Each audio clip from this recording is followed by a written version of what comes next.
Hello there and welcome to Secretum Histories. Tonight allow everything to slow down just a little. Let the room settle. Let the day loosen its grip. What follows is not an argument, not a declaration, and not a promise of hidden truth suddenly revealed, but a careful walk through the oldest surviving ideas humanity ever recorded about memory, inheritance, and continuity. These are ideas that emerged long before the modern world learned to frame such questions in terms of biology, genetics, or power. They come from a time when influence was measured not by control, but by endurance, and when legacy was not something claimed, but something carried. The question at the centre of tonight's exploration is a quiet one, almost deceptively simple in how it presents itself, yet enormous in what it implies. Did the Anunnaki choose certain humans to carry something forward after their own direct presence faded from the world? Not rule, not dominion, not obedience, but continuation. Not in the sense of secret bloodlines hiding in plain sight, or immortal families moving through history unchanged, but in a more subtle and unsettling way. A continuation of order, memory, and structure that outlived those who first established it. In the oldest Sumerian texts, influence does not behave the way modern audiences often expect it to. Power is rarely loud. Selection is almost never announced. Favour is not always rewarded with safety or comfort. Instead, what survives tends to do so quietly, embedded in institutions, rituals, names, and habits that feel ordinary to those living inside them. The gods of these texts are not endlessly present. They appear, they act, they establish, and then they withdraw, leaving behind systems that continue long after their voices fall silent. To understand whether certain humans were chosen to carry a legacy forward, it becomes necessary to step back even further than the familiar stories of gods and kings, beyond the later interpretations that frame the Anunnaki as engineers or overseers, and into the older layer of thought that shaped how the Sumerians themselves understood continuity. Before there were heroic figures singled out for greatness, before kingship became associated with bloodlines, before ancestry could be traced with precision, there existed a worldview in which the most important thing was not who someone was, but what they maintained. The earliest tablets do not describe humanity as a collection of individuals striving toward destiny. They describe people as participants in an order that already exists. The world is not waiting to be conquered or reinvented. It is already structured, already layered, already governed by forces that predate human awareness. Within that structure, humans are introduced as caretakers, not owners. Their role is functional, necessary, and limited. They are meant to preserve balance, not redefine it. In this context, selection does not resemble favoritism. It resembles assignment. Certain roles require continuity. Certain responsibilities cannot be allowed to disappear when one generation dies. When the gods withdraw from direct management, something must remain to hold the shape of the world together. The texts never describe this process as dramatic. There is no ceremony where names are called from the sky. Instead, the language shifts. Certain figures begin to appear repeatedly, associated with order, wisdom, judgment, or mediation. They are not always powerful. They are not always admired. But they are consistently present where continuity matters most. Kingship, in its earliest conception, reflects this idea clearly. The Sumerian king list does not present rulers as conquerors who seize authority through force or ambition. It describes kingship as something that descends, settles, and resides in specific places. The king is not the source of authority. He is the vessel through which authority passes. When a city falls, kingship does not vanish. It moves. When a dynasty ends, the institution persists. The individual is secondary. The function is permanent. This same pattern appears in priesthoods, in scribal traditions, and in the transmission of ritual knowledge. Writing itself is treated as something received, not invented. The first scribes are not celebrated as innovators. They are custodians. Their task is preservation, not creation. Accuracy matters more than originality. Deviation is dangerous. Memory must remain intact even when meaning becomes obscure. If certain humans were chosen to carry a legacy forward, it would not look like genetic superiority or secret lineage in the modern sense. It would look like proximity to responsibility. Those closest to the mechanisms that maintain order would naturally become the carriers of what came before. Over time, this proximity would harden into tradition. Tradition would solidify into structure. Structure would outlive belief. Eventually the origin would be forgotten, while the function remained. The Anunnaki, as they appear in the texts, occupy a specific place within this framework. They are not creators of the cosmos. They are not the first to act. They are descendants, inheritors of authority that already exists. Their role is judicial, administrative, and regulatory. They do not build the world. They ensure it continues to operate according to established parameters. When they judge, they do so based on rules already in place. When they assign fate, they do so within boundaries they did not create. This distinction matters deeply. A being concerned with maintenance does not need constant presence. It needs reliable continuity. If the Anunnaki were invested in ensuring that the order they upheld did not collapse after their withdrawal, they would not need to remain physically present. They would need something far more efficient. Humans capable of sustaining systems without understanding their ultimate origin. The text suggests that such continuity was never entrusted to humanity as a whole. Most people remain unnamed, unrecorded, and functionally invisible in the mythological record.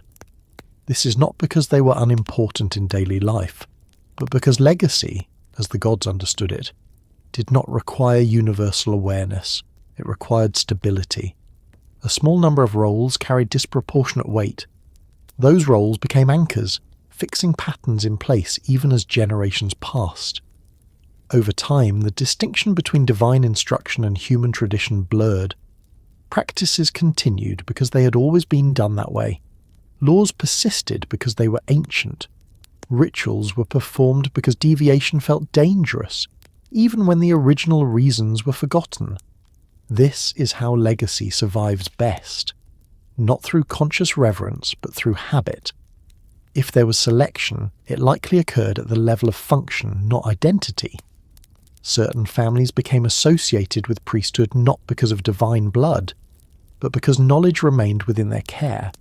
Certain cities retained prominence not because of cosmic favour, but because institutional memory was embedded in their structures.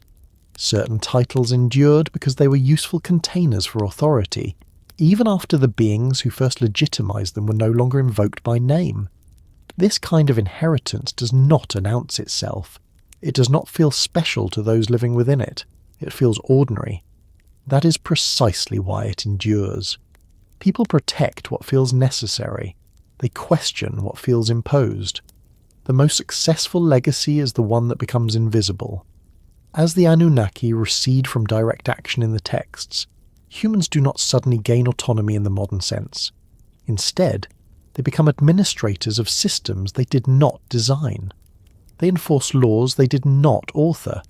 They maintain temples whose foundations predate memory.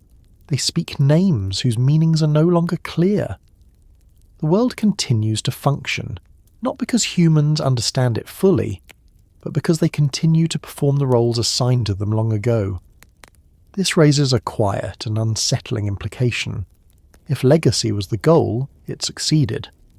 The absence of visible gods did not lead to collapse. It led to internalization. Authority moved from sky to structure, from presence to pattern. The world became self-sustaining, not because it was free, but because it had learned to preserve itself. The question, then, is not whether certain humans were chosen in some dramatic or conspiratorial sense. The question is whether humanity was shaped in such a way that selection no longer needed to be visible, whether legacy could be carried forward by people who believed they were simply living their lives, obeying laws, honouring traditions and maintaining order, unaware that they were continuing something far older than themselves. This is where the story naturally moves next. Not toward proof or revelation, but toward examination of how ancient texts use words like seed, offspring, and descent. Not as biological claims, but as metaphors for continuity, responsibility, and transmission. The language itself holds clues, not to hidden bloodlines, but to how legacy was understood when the world was still young enough to remember its architects without needing to name them. Long before lineage became something people traced with pride or suspicion, before ancestry was treated as proof of worth or authority, the world described in the earliest Sumerian texts operates according to a very different logic. Identity is not anchored in family trees or inherited names. It is anchored in proximity to function. What matters is not who someone descends from, but where they stand in relation to the structures that keep existence stable. In this earlier understanding, bloodlines have not yet acquired symbolic weight. They are biological facts, nothing more. Meaning has not been attached to them in the way later societies would come to do. The Sumerians did not begin their story with dynasties, they began it with order. Before kings are listed, before cities are named, before humanity itself is defined, there is structure. Heaven is separated from earth. Waters are divided. Domains are assigned. Only after this framework exists do living beings enter it. This sequence is not accidental. It reflects a worldview in which existence is not shaped by individuals rising to prominence, but by systems coming into alignment. In such a world, selection does not refer to birth. It refers to placement. Beings are positioned where they are needed. Roles precede the role holders. Authority exists before anyone exercises it. Responsibility is embedded in the fabric of reality, waiting for occupants. When humans are created in these texts, they are not introduced as heirs to divine blood or potential rivals to the gods. They are introduced as labourers, caretakers, and maintainers. Their value lies in what they do, not in what they are. This is a crucial distinction, because it establishes the conditions under which legacy could later be carried forward without relying on biological inheritance. When meaning is attached to function rather than lineage, continuity becomes a matter of training, repetition, and ritual. Knowledge passes through hands, not veins. Memory survives through practice, not genetics. This kind of transmission is far more resilient than bloodlines, because it does not require purity or exclusivity. It only requires participation. The earliest gods themselves do not operate according to family privilege in the way later pantheons would. Although genealogies exist, they are descriptive rather than prescriptive. A god's authority is not derived from parentage alone. It is derived from domain. Enlil rules not because he is born to rule, but because he occupies the space between heaven and earth. Enki holds power not because of status, but because he understands how things work. Wisdom, not birthright, defines his influence. When humans appear within this system, they inherit none of this authority by blood. They inherit obligations. They are shaped to fill gaps, to relieve burdens, to keep the machinery of the world running. The language used to describe their creation emphasizes material and process, not destiny. They are formed from clay, mixed with divine substance, animated through ritual. This does not elevate them above one another. It places all humans within the same category. No subgroup is identified as inherently superior or chosen at this stage. The absence of early bloodline emphasis is not an oversight. It reflects a world that has not yet developed anxiety about continuity. The gods are present. Order is actively enforced. Memory is fresh. There is no fear that systems will fail because those who established them have withdrawn. As long as divine oversight remains direct, there is no need to encode legacy into ancestry. The gods can intervene, correct, destroy, or rebuild as needed. It is only later, when distance begins to grow between the divine and the human realms, that the question of continuity becomes urgent. But before that shift occurs, the texts preserve a long stretch of conceptual time in which humanity exists without internal stratification, based on inherited significance. Differences exist, certainly, but they are functional. Some dig canals, some tend flocks, some recite hymns, some record transactions. None of these roles are presented as permanent possessions of families or bloodlines. They're assignments within a living system. Even kingship in its earliest formulation does not contradict this. The Sumerian king list famously states that kingship descends from heaven, not that it is born from a particular lineage. When kingship moves from city to city, it does so independently of family continuity. Entire dynasties vanish, yet kingship persists. The implication is clear. Authority belongs to the office, not the individual. Blood does not sanctify rule. Rule temporarily sanctifies blood. This way of thinking makes it difficult to speak meaningfully about chosen bloodlines in the earliest phase of Sumerian thought. The conceptual framework to support such an idea does not yet exist. Selection happens, but it is impersonal. It is directed toward maintaining balance rather than elevating individuals. A person may be favoured by a god, protected, advised, or punished. But that favour does not automatically extend to descendants. Each generation enters the system anew, subject to the same rules and expectations. The figures who later appear exceptional often do so because of proximity to divine knowledge, not because of inherited status. Sages, priests, and administrators emerge as intermediaries between the divine order and human society. Their importance lies in their access to instruction, their ability to interpret signs, and their role in maintaining ritual precision. These positions require continuity, but not genetic continuity. Apprenticeship is more important than ancestry. Memory is cultivated through discipline, not inheritance. This is why early Sumerian texts spend so little time describing families and so much time describing processes. Rituals are detailed meticulously. Offerings are specified precisely. Words must be spoken correctly. Movements must be performed in the proper sequence. Error threatens stability. Accuracy preserves order. In such a world, legacy resides in correct repetition. Those who learn how to perform the rites become carriers of continuity, regardless of who their parents were. It is only when divine presence becomes less immediate that meaning begins to attach itself to descent. As the gods withdraw from daily management, humans are left to sustain systems on their own. At that point, reliability becomes crucial. Knowledge must be preserved across generations. Mistakes accumulate. Deviations compound. One solution is to restrict access. Another is to formalize inheritance. Roles begin to harden. Offices become hereditary. Families become associated with functions. This shift is subtle in the texts, but it is visible. Over time, certain houses become known for priesthood. Certain cities become centres of learning. Certain titles pass from father to son, not because blood is magical, but because familiarity breeds continuity. Children raised within a role absorb its expectations naturally.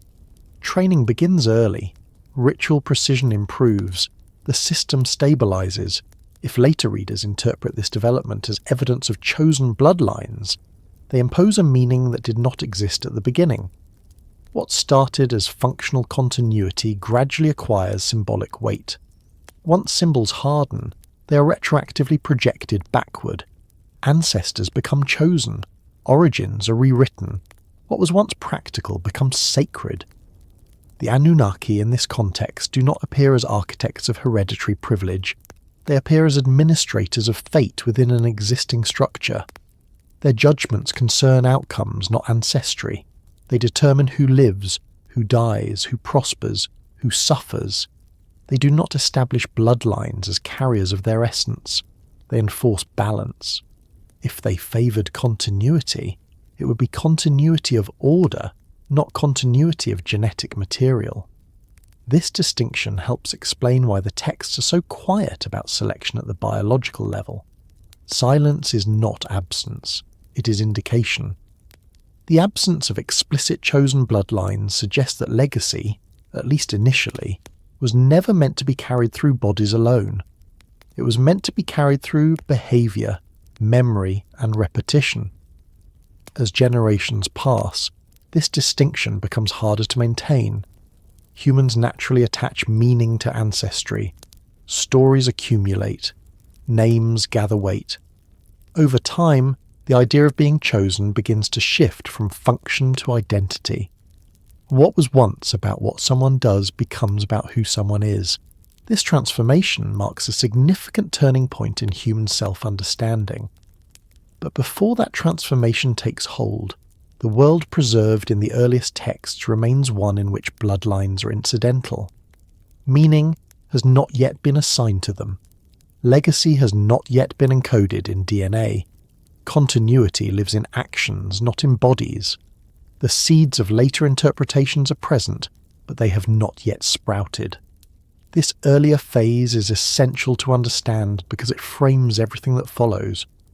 Without recognizing that chosen bloodlines had no initial meaning, later developments are easily misread as intentional design rather than an adaptive response. What emerges over time is not a hidden genetic program, but a gradual shift in how humans understand continuity in the absence of direct divine oversight. As the narrative moves forward, language itself begins to change. Words like seed, offspring, and descent acquire layers they did not originally possess. What they signify expands beyond biology into metaphor, symbolism, and institutional memory. The next step lies in examining that language carefully, not to uncover secret lineages, but to understand how ancient people spoke about transmission when the idea of legacy was still taking shape. When modern readers encounter words like seed and offspring in ancient texts, it is almost impossible not to read them through the lens of biology. The instinct is immediate and deeply ingrained. Seed suggests genetic material. Offspring suggests inherited traits. Descent suggests bloodlines moving through time, carrying something tangible and measurable from one body to the next. But this instinct, natural as it is, creates a distortion when applied to the earlier Sumerian sources.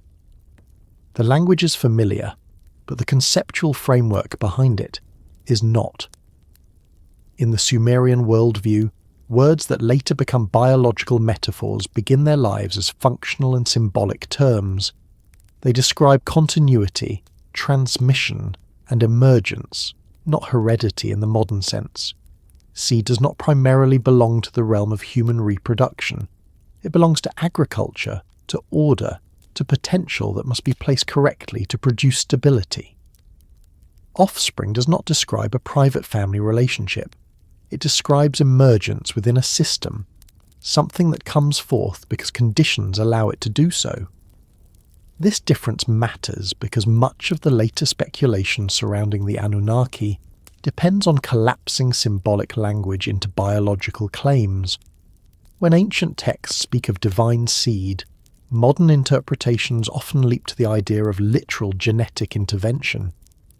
When they describe offspring of gods, readers imagine hybrid beings carrying altered DNA.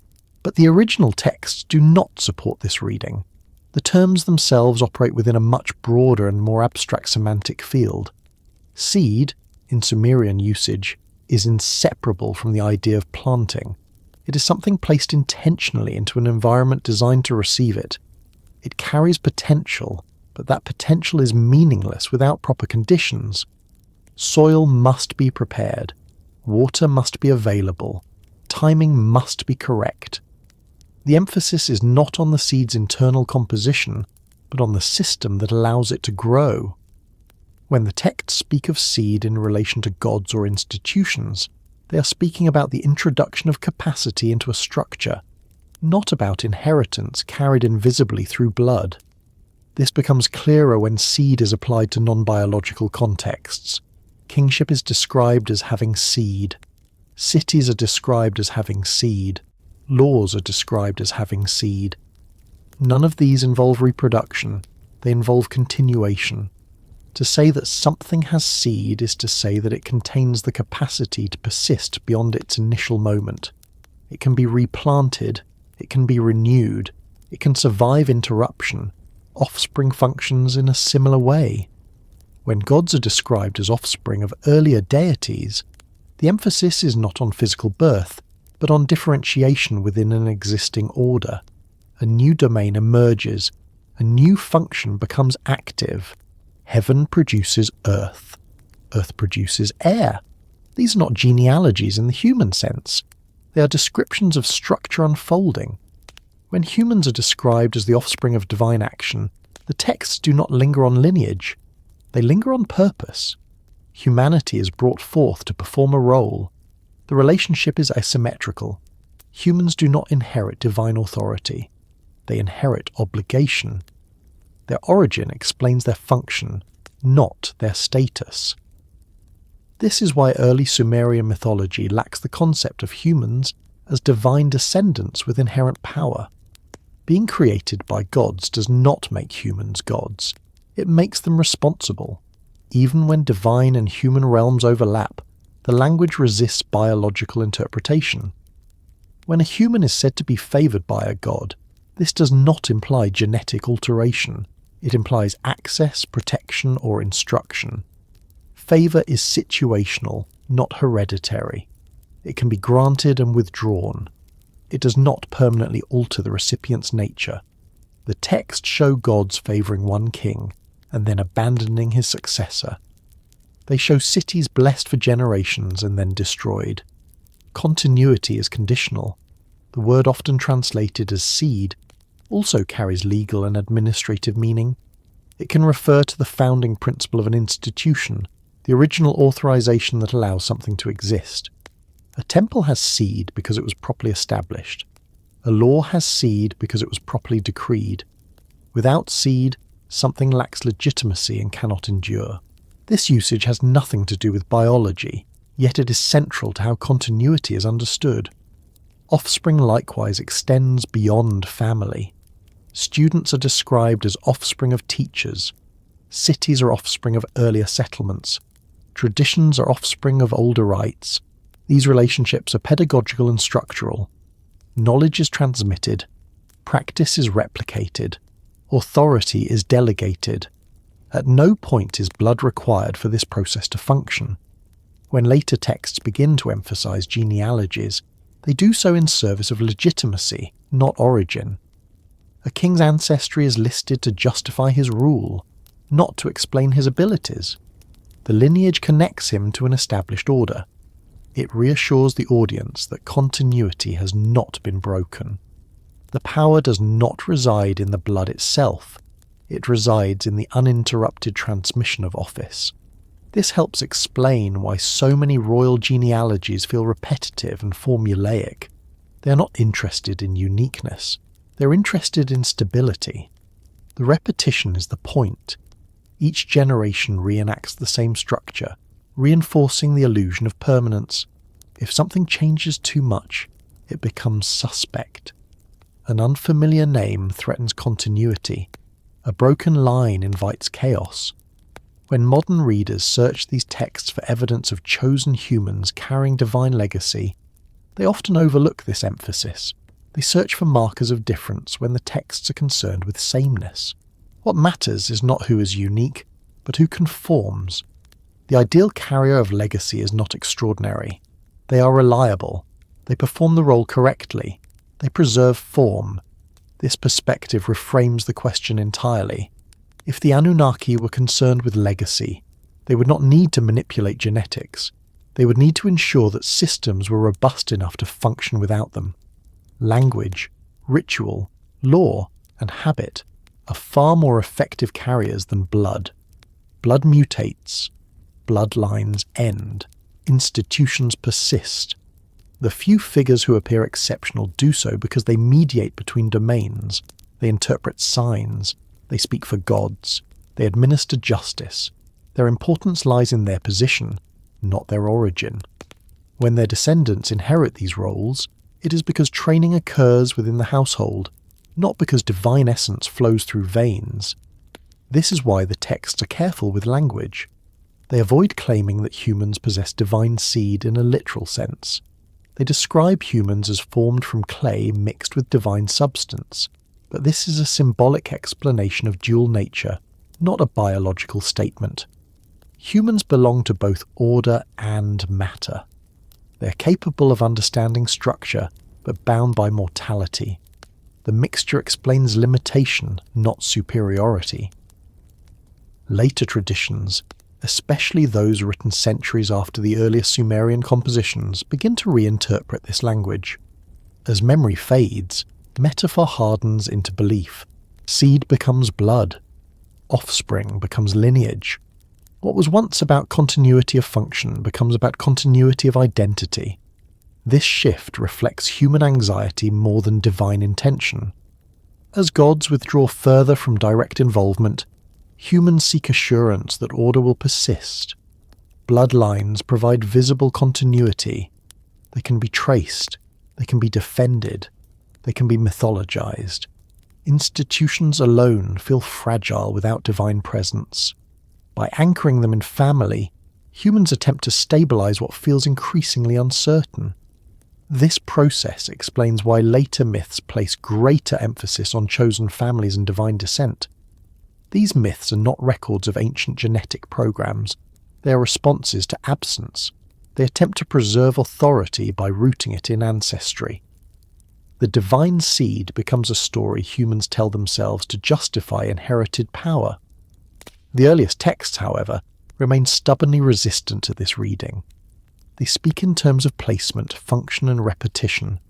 They describe a world where legacy survives because roles are performed correctly, not because blood is pure. Selection, where it exists, is pragmatic. It favours those who can maintain order, not those who possess hidden traits. Understanding this allows the narrative to move forward without importing assumptions the texts do not support. If humans carried forward anything left behind by the Anunnaki, it would not be genetic material. It would be structure, language, law, ritual, the invisible scaffolding that holds civilization together long after its architects are gone. As the language of seed and offspring evolves, it reveals more about human adaptation than divine design. Words stretch to accommodate new anxieties. Meanings shift as contexts change. What begins as metaphor becomes doctrine. What begins as function becomes identity. This transformation is gradual and uneven, leaving traces that later readers mistake for evidence of deliberate selection. The next movement in this exploration lies in distinguishing divine favour from divine selection. Favour is temporary. It responds to circumstance. Selection, if it exists, would imply intention beyond the moment. The texts themselves blur this line, not because they hide truth, but because they are written from within a world where the difference was not yet sharply defined. In the earliest layers of Mesopotamian thought, the difference between being favoured by the gods and being selected by them is not immediately clear, not because the texts are evasive, but because the conceptual separation between these ideas had not yet fully formed.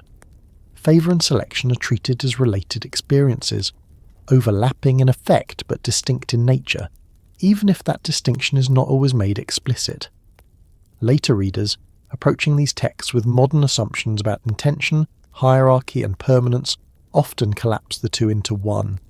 But the original material resists that collapse, and the resistance itself tells us something important about how legacy was understood.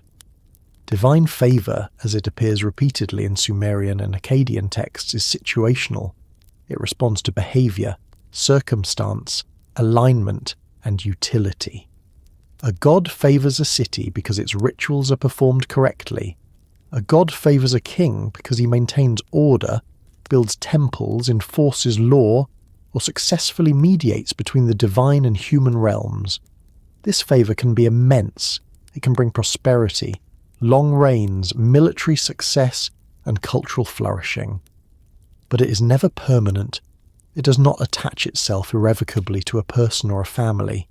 It remains conditional, always subject to reversal. The texts are unambiguous about this. Cities rise under divine favour and fall when that favour is withdrawn. Kings reign for decades or centuries in relative peace, only for their successors to face famine, invasion, or internal collapse. Favour explains success in the present. It does not guarantee continuity into the future. The gods do not owe loyalty to any human arrangement. They act according to their own priorities, which are often opaque and sometimes contradictory. Selection, by contrast, implies intention that extends beyond the immediate moment. To select is to designate something as necessary for the continuation of a larger structure. It suggests planning rather than reaction. If divine selection were operating in the way later interpretations imagine, we would expect to see clear markers of permanence. Certain families would be protected regardless of circumstance. Certain lines would persist even when they failed.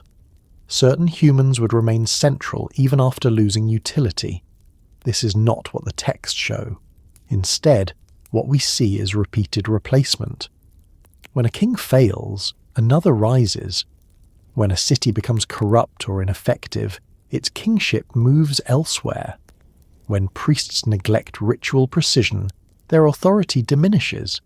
The gods do not preserve individuals for sentimental reasons. They preserve order. Humans are interchangeable so long as the function is fulfilled. This does not mean that the gods are indifferent. Divine favour is real, and it can be intense, but its intensity should not be mistaken for permanence. A favoured king may be described in exalted language, called beloved of a god, shepherd chosen to guide the people. Yet the same god may later abandon that king's descendants without explanation. The favour was tied to performance, not identity. This distinction becomes clearer when we look at divine punishment. The gods do not hesitate to destroy cities they once favoured.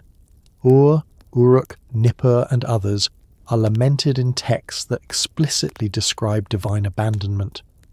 The gods grieve what they destroy, but they destroy it nonetheless. Favour does not protect against necessity.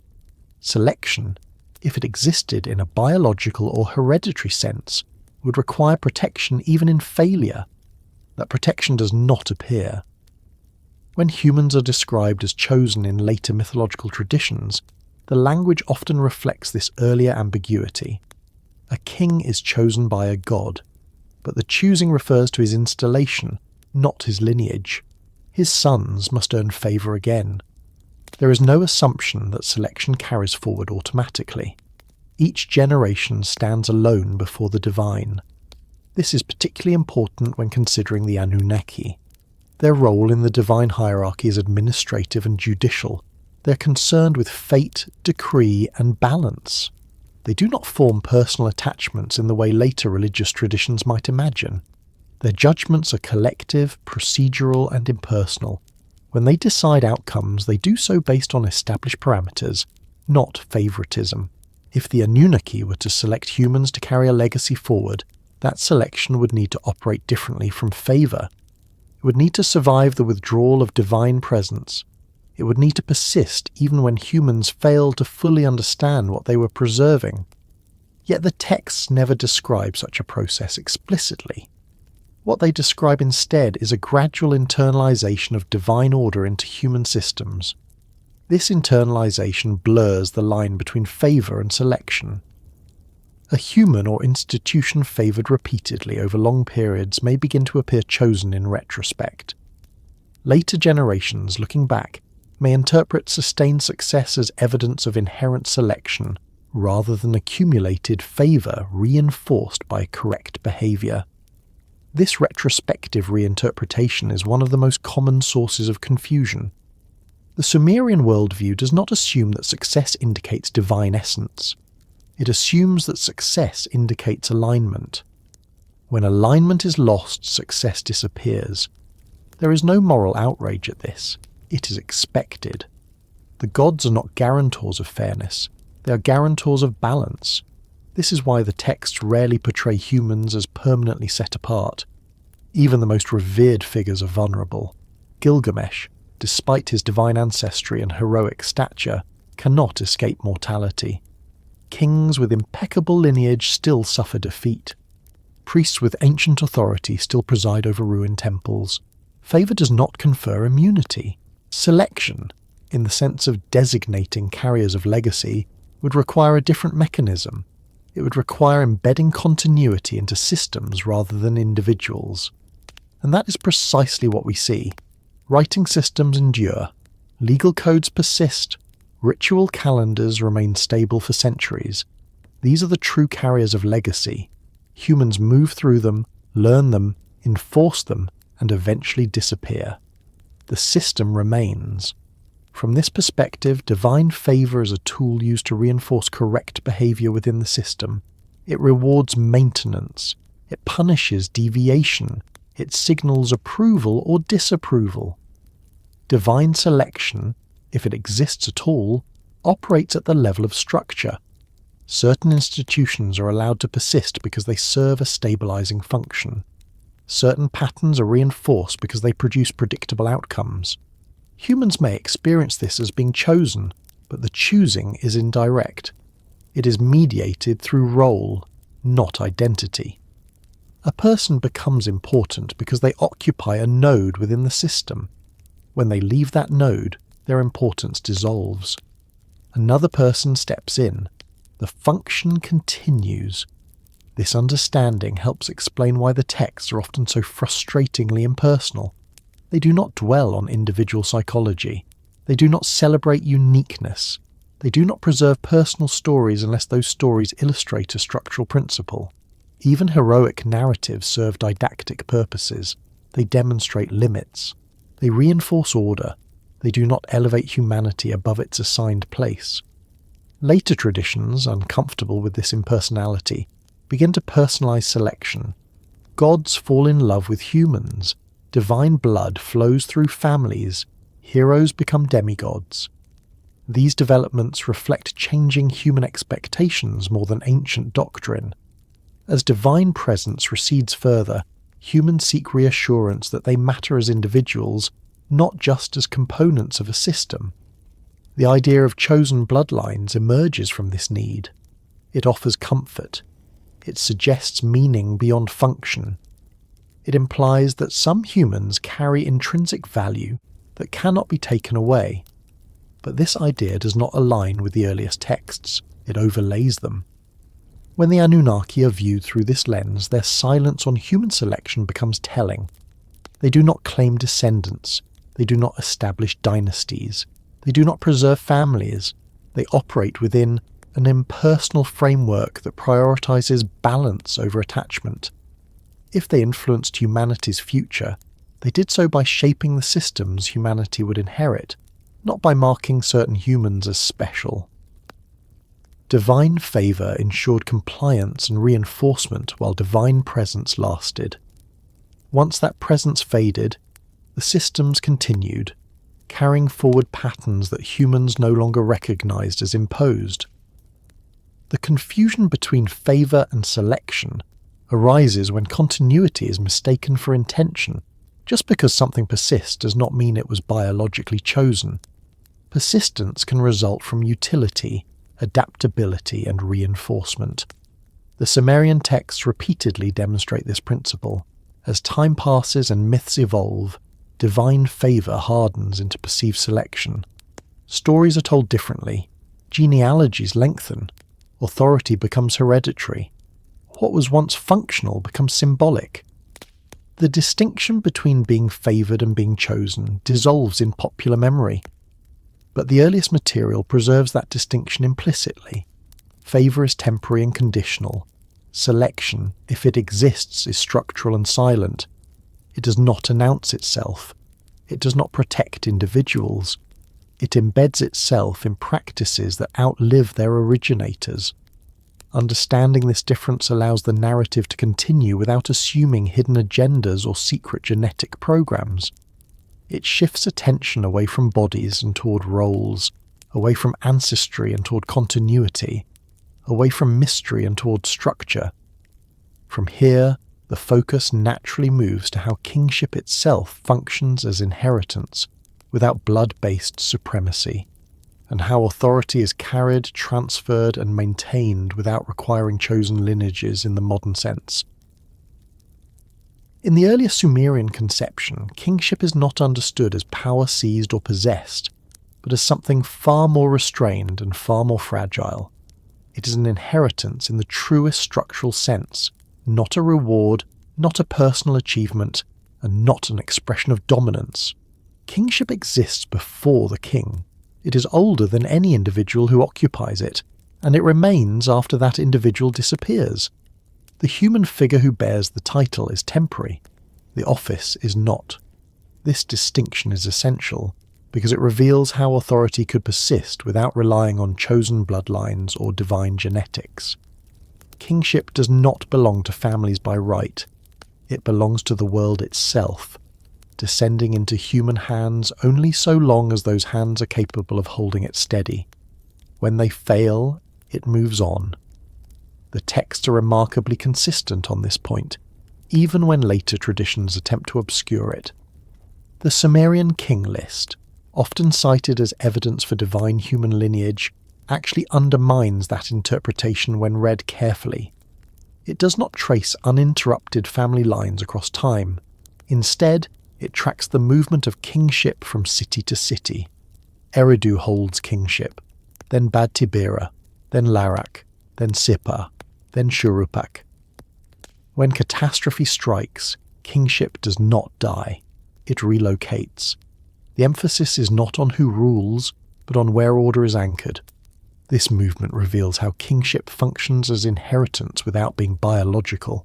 A city inherits kingship because it has become capable of sustaining it. When it no longer can, kingship departs. The king is the caretaker of a condition, not the origin of authority. This is why reign lengths in the earliest period are expressed in symbolic or impossible terms. They are not meant to describe human lifespans. They describe the stability of the office itself, stretched across mythic time. In this framework, inheritance refers to responsibility passed forward, not power passed downward. Each king receives something already shaped, already burdened with expectation. He does not invent kingship. He maintains it. He does not define law. He enforces it. He does not negotiate directly with the gods as equals. He serves as a point of contact bound by obligation on both sides. The texts consistently portray kings as vulnerable to divine displeasure. Even the most celebrated rulers are never beyond punishment. Floods destroy kings alongside common people. Invasions topple dynasties without apology. Famine does not spare royal households. These narratives reinforce a crucial principle. Kingship is conditional. It depends on alignment, not lineage. This conditionality explains why succession is often unstable. Sons do not automatically inherit legitimacy, they inherit proximity. If they fail to uphold order, kingship can be revoked. Sometimes this revocation is immediate, sometimes it is delayed, but the threat remains constant. Kingship does not forgive incompetence simply because it is inherited by blood. The gods, particularly those associated with judgment and fate, are depicted as indifferent to human claims of entitlement. They recognize only function. A king who ceases to act as a stabilizing force becomes a liability. At that point, kingship must be removed for the sake of balance. The individual's suffering is irrelevant. The system must endure. This conception strips kingship of the romantic qualities later cultures attach to it. There is no divine right in the modern sense. There is divine permission, and permission can be withdrawn. A king is not chosen because of who his ancestors were. He is chosen because circumstances require someone to hold the position. When circumstances change, so does the choice. This is why kingship is described as descending rather than emerging. It arrives from above, settles temporarily, and then departs. The language is spatial, not genealogical. It does not flow through blood. It moves through space. Cities receive it. Cities lose it. People come and go. When later readers interpret kingship as evidence of divine selection, they often overlook this movement. They fixate on names and durations, missing the structural narrative underneath. The king list is not celebrating dynasties. It is documenting continuity through disruption. It shows how order survives catastrophe by detaching itself from individuals. This detachment is reinforced by the ritual surrounding kingship. Installation ceremonies emphasize humility rather than exaltation. The king is reminded of his mortality. He is stripped, symbolically reduced, sometimes even humiliated before being reinvested with authority. These rites are not decorative, they are corrective. They remind both king and people that power does not originate in the human body that temporarily carries it. In some periods, kings describe themselves as shepherds, a metaphor that emphasizes care rather than domination. A shepherd does not own the flock. He protects it, he guides it, he answers for it. If the flock suffers, the shepherd is blamed. This imagery reinforces the idea of kingship as service rather than supremacy. Even the language of conquest, when it appears, is framed as restoration rather than expansion. A king defeats enemies to restore order, not to glorify himself. Victory is justified only insofar as it re-establishes balance. Excessive ambition invites divine correction. When kings claim divine favour, they do so cautiously. They describe themselves as beloved of a god, but rarely as descendants. The relationship is contractual, not biological. The king offers loyalty, ritual and obedience. The god offers protection, legitimacy and success. Either side can withdraw. This contractual model aligns closely with how the Anunnaki are portrayed. As judges and determiners of fate, they are not patrons of families. They are guardians of order. They enforce consequences. They are invoked at moments of transition, crisis and judgment, not at births or marriages. Their concern is outcome, not inheritance. If the Anunnaki were invested in kingship as a mechanism of legacy, they would not need to ensure genetic continuity. They would need to ensure procedural continuity. Kings must be trained correctly. Rituals must be preserved. Laws must be transmitted accurately. Failure at any of these points threatens the system. This is why scribes and priests become increasingly important over time. They are the true inheritors of kingship's framework. They record decrees, they preserve formulas, they ensure that transitions follow precedent. Their authority does not derive from blood, but from mastery of process. As divine presence recedes, kingship becomes more human, but it does not become freer. Constraints multiply, precedent hardens, innovation becomes dangerous. The office survives by resisting change. Kings are expected to emulate their predecessors, not surpass them. This expectation further undermines the idea of chosen bloodlines. Innovation would imply special capacity. Emulation implies containment. The ideal king is not exceptional. He is adequate. He does not disrupt the system. He maintains it. When dynasties begin to claim divine descent more aggressively in later periods, this reflects anxiety rather than ancient truth. As instability increases, rulers seek stronger justification for authority. Blood becomes a visible anchor. Divine ancestry becomes a narrative tool. But this is a response to loss, not evidence of original design. The earliest texts show no interest in preserving families for their own sake. They preserve offices, they preserve cities, they preserve procedures. Humans are replaceable. Kingship is not. This understanding reframes the question of legacy entirely. If something was meant to be carried forward, it would not be carried by exceptional individuals. It would be carried by institutions that survive individual failure. Kingship is one such institution. It demonstrates how inheritance can function without privileging blood. The king inherits obligation, he inherits limits, he inherits scrutiny. He does not inherit immunity. His sons inherit proximity, not protection. They must earn alignment again. The gods do not guarantee success. They guarantee consequence. In this sense, kingship operates as a testing ground for human capacity to sustain order without direct divine intervention. Each reign is an experiment. Some succeed longer than others. None succeed indefinitely. The system adapts by replacing carriers, not by changing itself. This pattern echoes throughout the broader structure of Sumerian civilization. Where continuity matters, it is embedded in repeatable forms.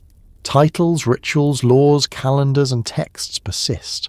Humans move through them like currents through a riverbed shaped long before they arrived. If the Anunnaki intended any legacy to endure beyond their presence, kingship offers a model for how that endurance would function. Not through hidden bloodlines or genetic inheritance, but through offices designed to outlast their occupants. Through responsibility passed forward without personal ownership. As this understanding settles, attention naturally shifts toward the figures who operate alongside kings, not ruling, but advising, teaching, and preserving knowledge. These individuals, often overlooked, play a crucial role in maintaining continuity. They are not powerful in the visible sense, but without them, kingship itself collapses into chaos. In the long stretch of time preserved in the oldest Mesopotamian texts, there are moments when certain individuals stand out, not because the narrative celebrates them, but because the language surrounding them subtly shifts. They are not introduced as heroes in the later mythic sense, nor are they elevated through dramatic acts of conquest or rebellion. Instead, they are described as different in quieter ways, through proximity to knowledge, unusual longevity, distinctive roles, or repeated appearances at points where order is threatened or restored. The difference is never fully explained. It is simply acknowledged. These figures do not form a single category. They are not consistently kings, nor priests, nor divine beings disguised as humans. Sometimes they rule, sometimes they teach, sometimes they advise, sometimes they serve as intermediaries whose primary function is to translate divine intention into human action. What unites them is not lineage, power, or visible authority, but placement. They appear where continuity requires reinforcement. The texts rarely linger on their personal qualities. We are not told what they look like, how they feel, or what they desire. Interior lives are not the focus. Instead, we are told what they do, what they are associated with, and where they operate. This impersonal treatment is deliberate. It prevents readers from mistaking these figures for exceptions to the system. They are not outside it. They are embedded within it. One of the earliest groups described in this way are the sages often referred to as the Apkallu. In later traditions, they become semi-divine beings, sometimes depicted as fish-cloaked figures emerging from the waters to instruct humanity. But in the earliest material, their role is more restrained. They are teachers of order. They bring knowledge necessary for civilization to function. Writing, law, ritual, measurement, and craft are associated with their instruction. They do not rule.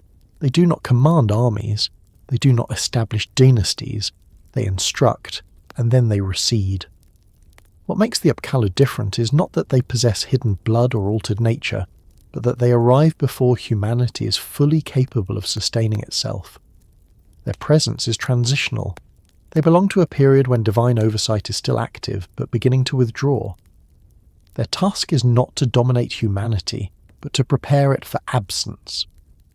Once their instruction is complete, they are no longer needed in the same way. This pattern repeats across multiple figures. Kings who are described as wise rather than powerful often occupy similar positions. Their reigns are remembered not for expansion, but for stability. They codify laws, standardize practices, and establish precedents. Their difference lies in restraint. They do not disrupt the system, they strengthen it. Priests, especially those associated with major temples, are also described with language that marks them as set apart.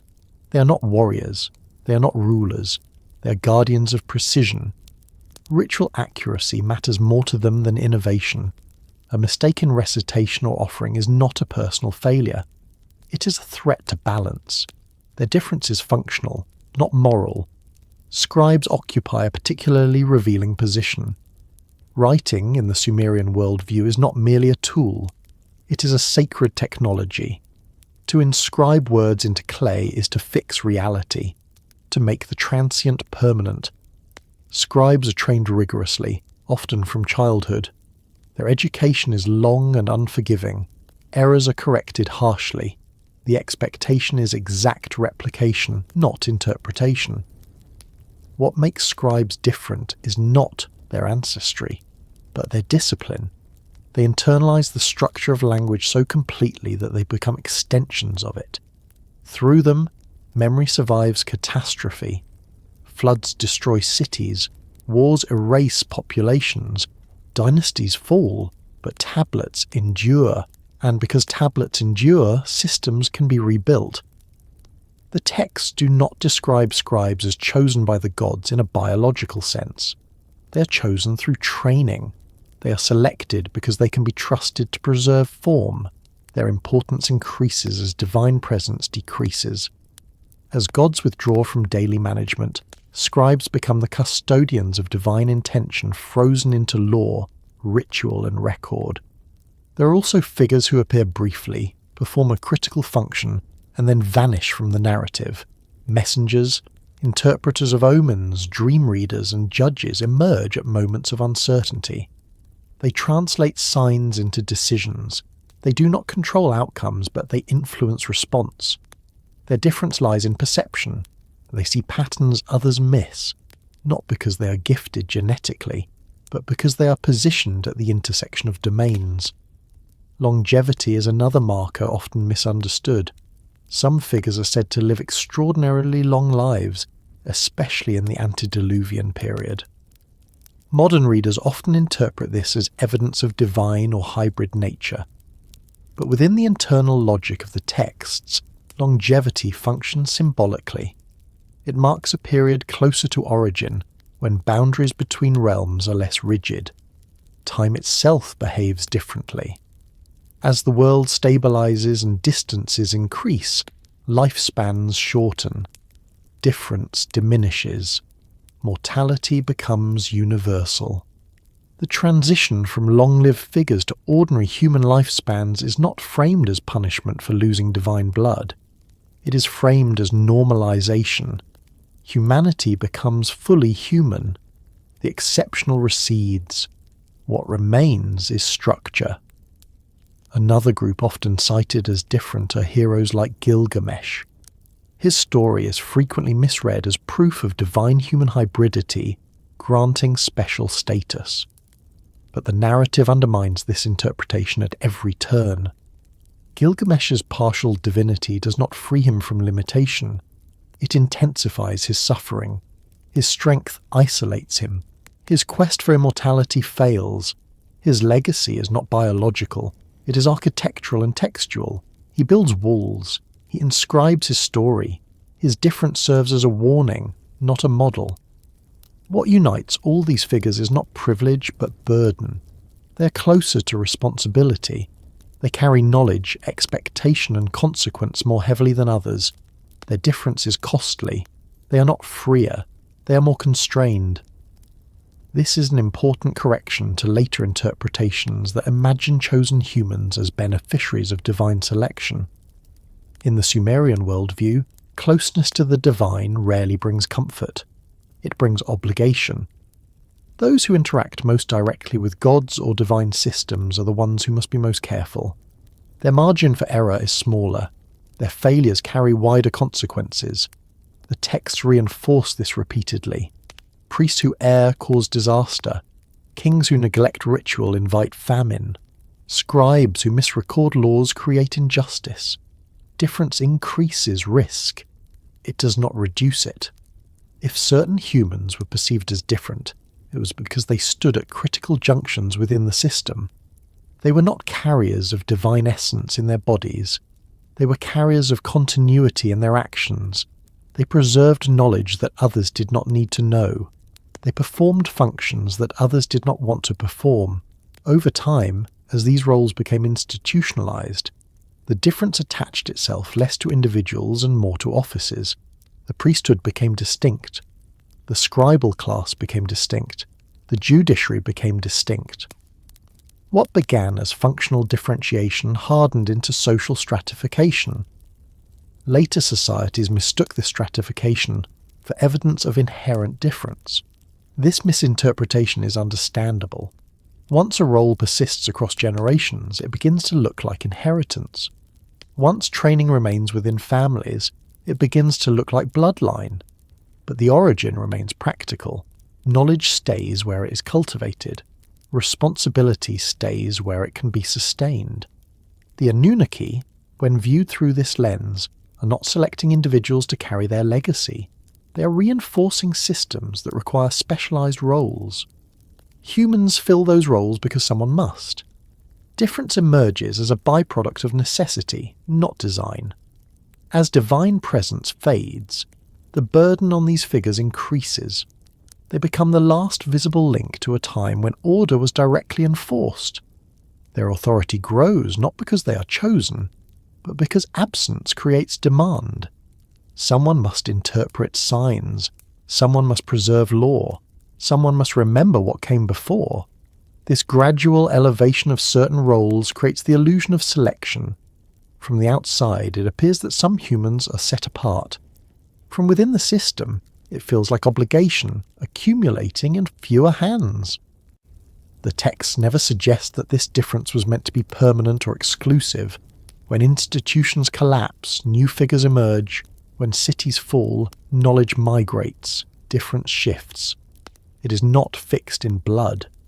Understanding this prevents the narrative from drifting into conspiratorial thinking. There is no need to posit hidden lineages or secret genetic programs. The difference is visible, functional, and openly described. It exists to serve continuity, not to assert superiority. As the narrative moves forward, attention turns naturally toward the nature of the knowledge these figures carried. Not knowledge discovered through experimentation or innovation, but knowledge described as given, transmitted, and preserved. Understanding that distinction is essential, because it reveals how legacy could survive without requiring chosen bloodlines at all. In the oldest layers of Mesopotamian tradition, wisdom is not treated as something humans uncover through trial, error, or curiosity. It does not emerge from experimentation or insight in the modern sense. Instead, it arrives already formed, already structured, already complete. The language used to describe it is consistent and deliberate. Wisdom is given, it is placed, it is handed over. Humans receive it, preserve it, and apply it, but they do not originate it. This distinction is subtle but foundational. A culture that understands wisdom as given will treat knowledge very differently from one that understands it as discovered. Discovery invites change. It encourages revision. It accepts error as part of progress. Given wisdom demands preservation. It resists alteration. It frames deviation as danger rather than improvement. The Sumerian texts align clearly with the latter view. When the earliest myths describe the establishment of civilization, they do not tell stories of human ingenuity overcoming nature. They describe divine instruction reshaping chaos into order. Agriculture does not arise from generations of experimentation. It is introduced. Writing does not evolve gradually from marks and symbols. It is bestowed. Law does not emerge from negotiation among humans. It is decreed. The gods, particularly those associated with wisdom and craft, are not portrayed as inventors in the human sense either. They are not experimenting. They are revealing what already exists at a higher level of order. Wisdom, in this worldview, is not created. It is uncovered from a realm beyond human reach and transferred downward. This is why wisdom is so often linked to water in the texts. Water represents depth, origin, and continuity. The god Enki, associated with the subterranean waters of the Abzu, is consistently portrayed as the source of instruction, not because he is creative in a spontaneous sense, but because he has access to what lies beneath the visible world. He draws from something ancient and stable. He does not invent, he releases. Humans who receive wisdom are therefore not innovators. They are vessels. Their value lies in accuracy, not originality. A wise human is one who remembers correctly, performs correctly, and transmits correctly. Forgetting is failure. Alteration is corruption. Wisdom survives only as long as it remains unchanged. This perspective explains why early educational systems in Mesopotamia were so rigid. Scribes were trained through repetition, copying the same text endlessly until form and content were internalized completely. Creativity was discouraged. Precision was enforced. A scribe who altered a sign, even unintentionally, risked destabilizing meaning. Wisdom in this sense is fragile. It does not tolerate reinterpretation. It requires guardians. Those guardians become important not because they understand wisdom better than others, but because they submit to it more completely. They suppress personal inclination in favour of fidelity to form. The same pattern appears in ritual practice. Rituals are not symbolic performances open to interpretation. They are procedures. Each step must be performed exactly as prescribed. Words must be spoken correctly. Timing must be precise. Gesture matters. Error threatens consequence. This emphasis on correctness reveals something crucial about how legacy is conceived. Wisdom cannot be entrusted to everyone equally, not because others are inferior, but because preservation requires discipline. Only those willing to subordinate themselves to inherited form can carry it forward reliably. This creates a natural distinction among humans. Some accept the burden of preservation. Others live within the benefits of preserved order without understanding its foundations. The distinction is functional, not moral. It does not imply superiority. It implies responsibility. The figures who are said to possess wisdom are therefore not explorers of the unknown. They are custodians of the known. Their authority derives from proximity to origin, not from creative capacity. They speak with weight because they repeat what has already been sanctioned. This is why wisdom is often personified rather than individualized. It exists independently of any human carrier. A priest dies, wisdom remains. A scribe perishes, wisdom endures in clay. A king falls, law persists. When humans are described as wise in the texts, it is rarely accompanied by praise of intellect or insight. Instead, it is associated with obedience, restraint, and memory. The wise human knows their place. They act within boundaries. They recognize limits. This framing is deeply at odds with later interpretations that imagine ancient wisdom as secret knowledge hidden from the masses. In the Sumerian worldview, wisdom is not hidden. It is heavy. It is difficult to carry. It demands sacrifice. Most humans are not excluded from it. They are spared it. The gods do not withhold wisdom to maintain dominance. They distribute it selectively because indiscriminate transmission would destabilize order. Too many interpretations would fracture meaning. Too much flexibility would dissolve structure. This explains why wisdom is often transmitted through intermediaries, rather than directly to humanity as a whole. Sages instruct rulers, priests instruct communities, scribes instruct institutions. Knowledge flows downward in controlled channels. Each level receives only what it needs to function. The Anunnaki, in this system, are not teachers. They are judges. They do not impart wisdom. They enforce outcomes shaped by it. Their role presupposes an existing structure of law and knowledge. They operate within that structure. They do not explain it. If certain humans appear to carry legacy forward, it is because they stand closest to these channels of transmission. They do not possess wisdom inherently. They are entrusted with it conditionally. If they fail, the trust is revoked. The texts provide multiple examples of this revocation. Priests lose favour, kings are abandoned, cities are destroyed. Wisdom does not protect its carriers. It judges them. It demands fidelity without offering safety. This dynamic undermines the idea of wisdom as privilege. It is burden. Those who carry it must suppress individuality. They must resist change. They must accept scrutiny. Their lives are constrained by inherited expectation. As divine presence recedes, the weight of wisdom does not diminish, it increases. Without direct oversight, humans must rely entirely on preserved instruction. The margin for error narrows, systems become brittle, anxiety grows. In response, humans begin to mythologize wisdom. What was once procedure becomes sacred. What was once functional becomes symbolic. Wisdom is elevated beyond criticism. This transformation protects it, but also distorts it.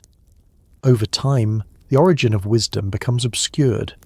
Humans forget that it was given to stabilize a world transitioning toward autonomy. They begin to treat it as eternal truth rather than adaptive structure. This shift has consequences. A society's change, inherited wisdom sometimes becomes misaligned with new conditions, yet altering it feels dangerous. The system resists adaptation. Conflict emerges between preservation and survival.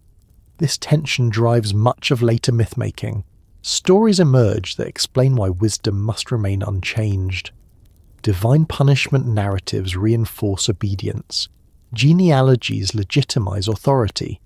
Bloodlines begin to matter, not because wisdom requires genetics, but because humans seek new anchors for continuity.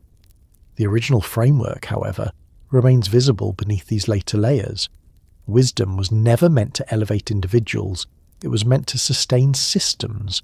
It was not discovered by humans. It was received so that humans could function without constant divine intervention. Understanding this clarifies the nature of legacy. If something was meant to endure, it would endure through preserved instruction, not through exceptional bodies.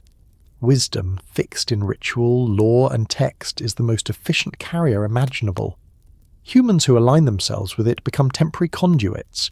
Their names may be remembered, their deeds may be recorded, but they are not the source. They are the passage. As this dynamic unfolds, a new group emerges whose role becomes increasingly central.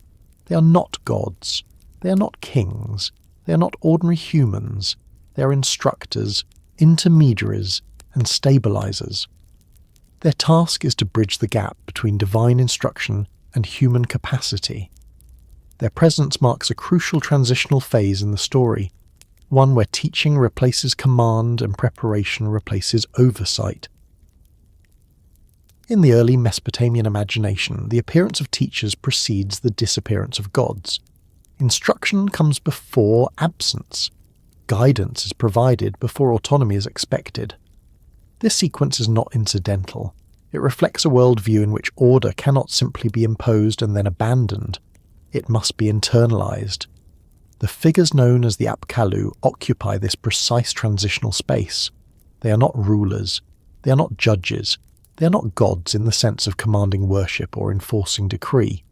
They are instructors, and their presence signals preparation rather than control. The Apkallu are often described in later text with mythic embellishment, but their core function remains remarkably consistent. They bring the knowledge necessary for civilization to operate. Writing, ritual procedure, law, measurement, architecture, and craft are attributed to their instruction. These are not abstract teachings. They are practical systems without which organized society collapses. The Apkallu do not introduce belief, they introduce method. What distinguishes them from later figures is their relationship to authority. They do not claim it. They do not hold offices. They do not demand obedience. Their legitimacy rests entirely on effectiveness. What they teach works. It stabilizes. It produces predictable outcomes. Their role is validated not by reverence but by results. This is why the Apkallu are associated so closely with the earlier cities. Cities are not natural formations. They require constant maintenance. Water must be managed. Food must be stored. Law must be enforced. Without instruction, cities fail quickly. The Apkallu appear where such instruction is most urgently needed, not to rule cities, but to make them possible. Their connection to water, often misunderstood as evidence of non-human origin, fits this function precisely. Water is the foundation of Mesopotamian life. It irrigates fields. It enables transport. It shapes settlement patterns. To associate teachers with water is to associate them with the deepest infrastructure of civilization. They emerge from the source of sustenance, not from the sky of authority. The imagery of fish-cloaked sages, which later traditions emphasize, should not be read literally. It encodes proximity to origin. Water is where life begins. To come from water is to come from before human order. It marks the Apkallu as belonging to a phase when boundaries between divine structure and human capacity were still fluid. Importantly, the Apkallu are not permanent. Their presence is finite. They appear, instruct, and withdraw. This withdrawal is essential. If they remained, humans would never need to take responsibility for preservation. The goal is not dependency. It is continuity without oversight.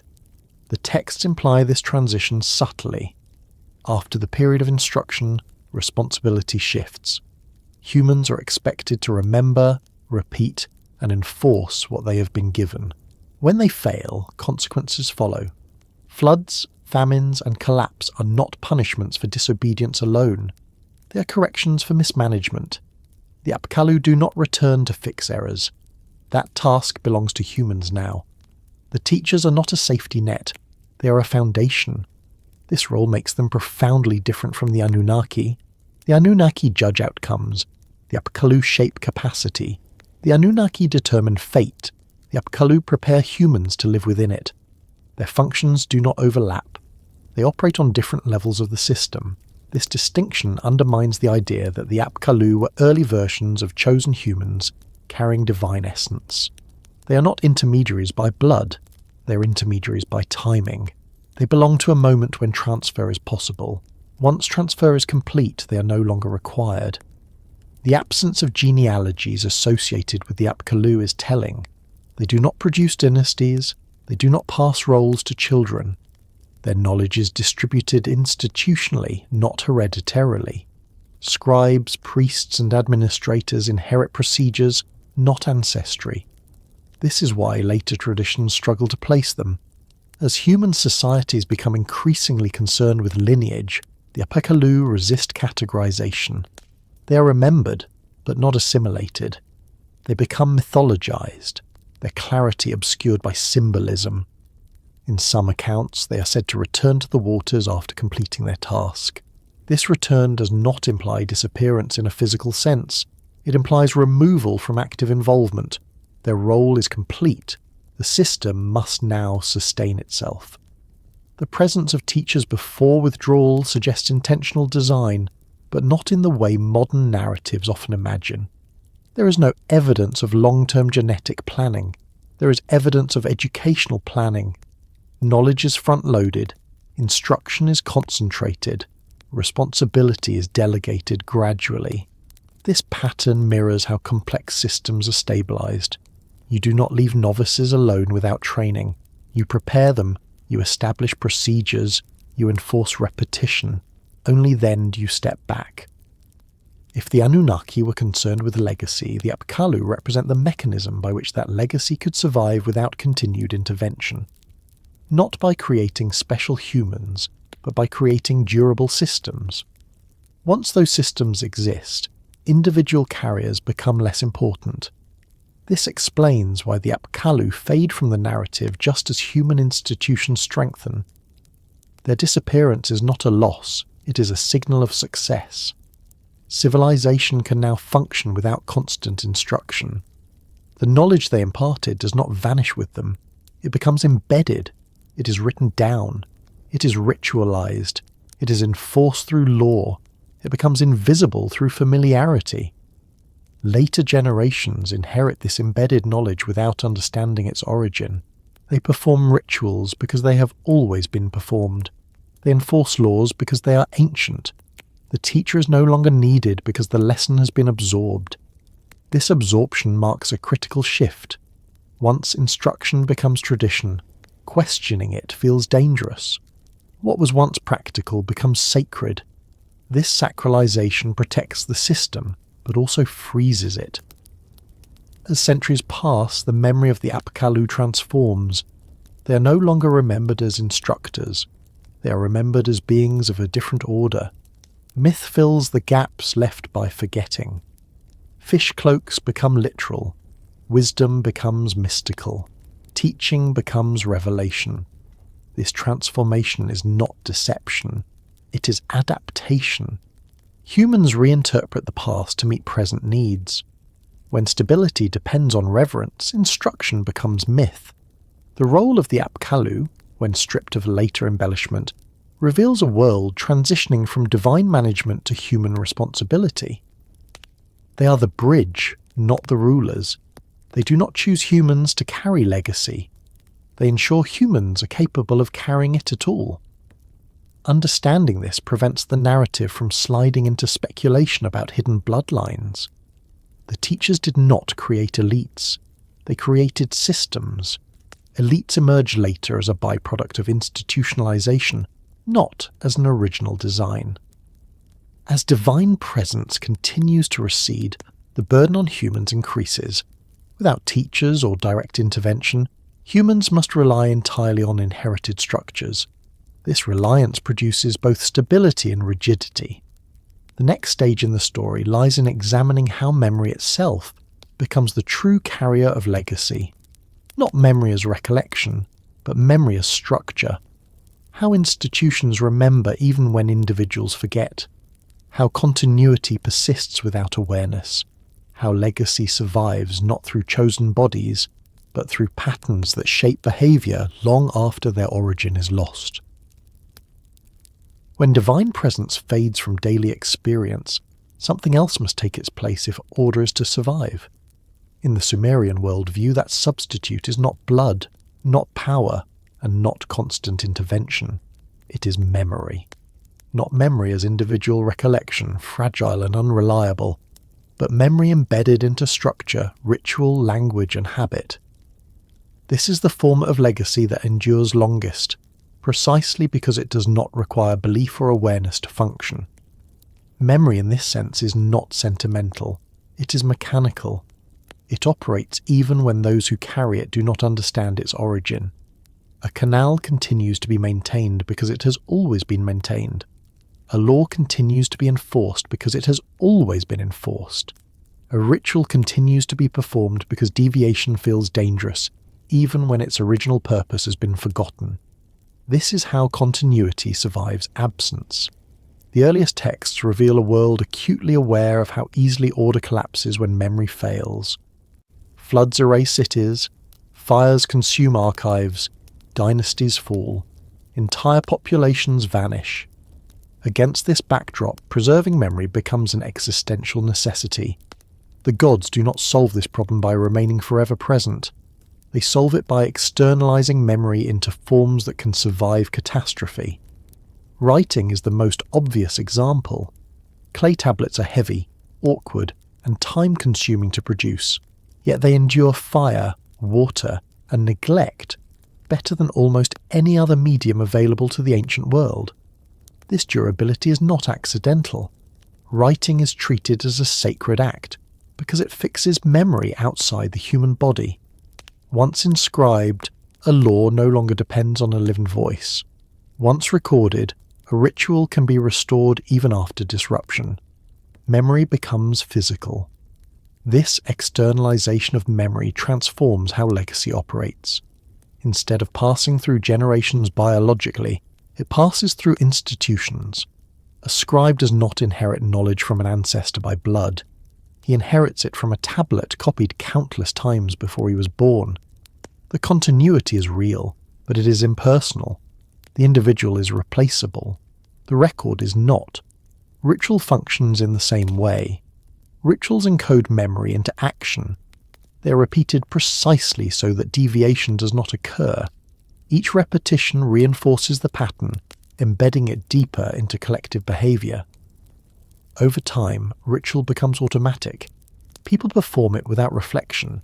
That automation is not failure. It is success. Memory no longer requires conscious effort. Law operates similarly. Laws are not merely rules. They are crystallized memory of decisions made long ago. Each enforcement reenacts the original judgment. Each case heard reinforces precedent. Over time, The law acquires authority not because it is understood, but because it is ancient. Age becomes legitimacy. Memory becomes power. This explains why innovation is treated with suspicion in early Mesopotamian cultures. Change threatens memory. Alteration risks destabilizing systems whose internal logic may no longer be fully understood. When the original rationale is forgotten, only repetition preserves function. To change the pattern without understanding it is to invite collapse. The gods, particularly those concerned with fate and judgment, are depicted as guardians of this embedded memory. They do not need to act constantly because the system carries their decisions forward. Fate is not rewritten each day. It is set, reinforced and enforced. Humans live within outcomes shaped long before their birth. The Anunnaki, as determiners of fate, exemplify this principle. Their judgments are not ongoing conversations, they are decrees. Once issued, they persist. Human life unfolds within parameters already defined. Memory of these decrees is not stored in divine minds alone. It is encoded into the structure of reality as humans experience it. This is why fate feels impersonal in the texts. It does not respond to pleading or virtue in a predictable way. It is not negotiated individually. It reflects accumulated decisions embedded into the system. Human suffering and success are consequences of position within that system, not markers of divine favour or selection. When modern readers search for evidence of chosen humans carrying legacy, they often expect to find special awareness. They imagine figures who know they are chosen, who understand their role in a grand design. The texts offer something very different. The most effective carriers of legacy are often unaware. Their ignorance is protective. Awareness invites deviation. Belief invites reinterpretation. Habit preserves. This does not mean humans are passive. They maintain memory actively through labour. Canals must be dredged. Tablets must be copied. Rituals must be taught. Law must be enforced. Memory requires work. But it does not require understanding. This distinction is crucial. A society can preserve systems it no longer understands for centuries, even millennia, as long as the forms remain intact. Once forms break, restoration becomes difficult or impossible. The Sumerian emphasis on form over interpretation reflects this awareness. The fear of forgetting permeates the texts. Laments mourn not only destruction, but loss of memory. When a city falls, its rituals cease. Its calendar stops. Its archives burn. The gods are said to abandon it, but what truly vanishes is structure. Without memory, order cannot be rebuilt easily. This fear explains why certain roles become so heavily burdened. Scribes, priests, judges, and administrators are not elevated because they are special. They are burdened because they are necessary. They carry memory forward not through inspiration, but through repetition. Over time, this burden concentrates. As populations grow and complexity increases, fewer individuals can manage the entire system. Specialization deepens, knowledge narrows, memory fragments across institutions. Each fragment becomes critical. This fragmentation gives the illusion of chosen groups. Those who control writing appear powerful. Those who control ritual appear sacred. Those who control law appear authoritative. Later societies mistake this concentration for evidence of inherent difference. They assume blood must explain access. The original explanation is simpler. Training and repetition explain it. Memory does not care who carries it, only that it is carried correctly. A scribe's son may inherit his role because he grows up surrounded by tablets, not because his blood is different. A priest's daughter may inherit ritual knowledge because she learns it daily, not because she is chosen. As generations pass, this proximity hardens into tradition. Tradition becomes identity. Identity becomes myth. Bloodlines emerge as symbols of continuity because humans need visible markers for invisible systems. This is where legacy becomes misunderstood. What began as memory embedded into structure is reinterpreted as essence embedded into bodies. The shift is subtle and gradual. No single moment marks the transition. It unfolds as divine presence recedes further and human anxiety increases. The Anunnaki, largely silent in later texts, do not correct this misunderstanding. They do not intervene to clarify. Their role was never to ensure correct interpretation. It was to establish parameters. Once established, interpretation becomes a human problem. This silence contributes to myth-making. Without active correction, stories evolve. Humans fill gaps with meaning that suits their needs. Divine memory becomes human narrative. Yet beneath these narratives, the original mechanism continues to operate. Institutions remember, rituals repeat, laws persist. The system functions regardless of belief. This is the most enduring form of legacy imaginable. Even when empires fall, memory survives in fragments. A conquered people retains rituals. A displaced population carries laws. A destroyed city leaves tablets buried in ruins. Centuries later, those tablets are uncovered, and memory speaks again. This resilience suggests intention, but not intention aimed at individuals. It suggests a design that prioritizes durability over control. If God sought to ensure continuity, embedding memory into matter and behavior would be far more effective than selecting bloodlines. Bloodlines fail, they fracture, they end. Memory, externalized, can be rediscovered even after complete collapse. The Sumerian world, repeatedly destroyed and rebuilt, demonstrates this principle in practice. Humans who live within such a system may feel chosen or abandoned depending on circumstance. But the system itself is indifferent. It carries forward what was embedded into it until it is replaced or destroyed. This understanding reframes the question of legacy. If the Anunnaki left anything behind, it was not a lineage, but a framework. Not descendants, but procedures.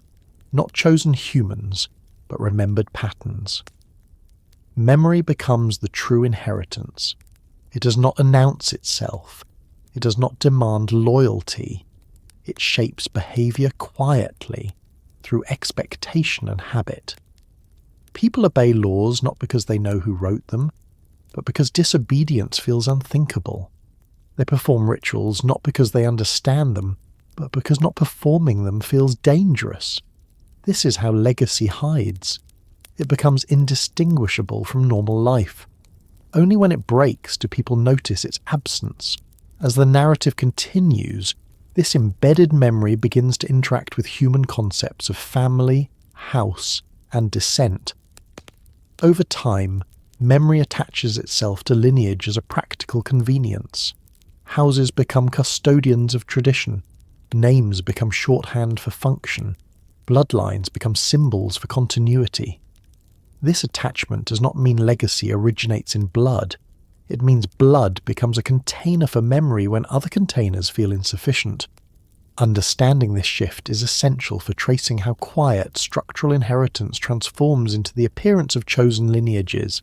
The next movement lies in examining how this process unfolds within families and houses, not as evidence of divine selection, but as human adaptation to carrying memory forward in a world where the original architects are no longer present. As memory settles into structure and structure settles into habit, the most practical container for continuity becomes the household. Not because blood possesses inherent power, but because proximity enables preservation. Houses become places where repetition occurs naturally. Children observe before they understand. They imitate before they question. Knowledge passes sideways through daily life rather than downward through formal decree. This process is quiet, efficient, and largely invisible, which is precisely why it endures. In the Sumerian world, the concept of the house extends far beyond family in the modern sense. A house is not merely a residence.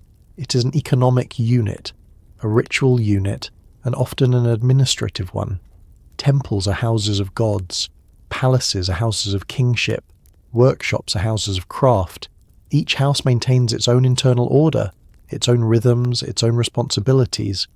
Continuity flows through these structures because they are stable environments where repetition can occur without interruption. Bloodlines become associated with these houses not because lineage itself is sacred, but because familiarity reduces error. A child raised within a scribal house absorbs the discipline of writing long before formal instruction begins. Clay tablets, reed styluses, and copied texts are part of the environment. Correction is constant. Expectations are clear. By the time training becomes explicit, the foundation is already laid. The same pattern applies to priestly houses. Ritual purity, calendrical knowledge, and procedural accuracy are not learned overnight. They require immersion. Living within a household responsible for ritual maintenance ensures continuity far more effectively than external appointment ever could. Knowledge is not transferred in a single moment. It is accumulated slowly through exposure. This practical reality gradually alters perception. What begins as convenience becomes tradition. Tradition becomes expectation. Expectation becomes justification. Over time, it appears as though certain families are destined to hold particular roles. The appearance of destiny replaces the reality of proximity. The texts themselves rarely make strong claims about inherent superiority of blood. Instead, they describe houses as enduring. A house persists even when individuals within it fail.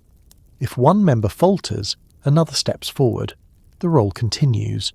This resilience reinforces the illusion that something essential resides in the lineage itself.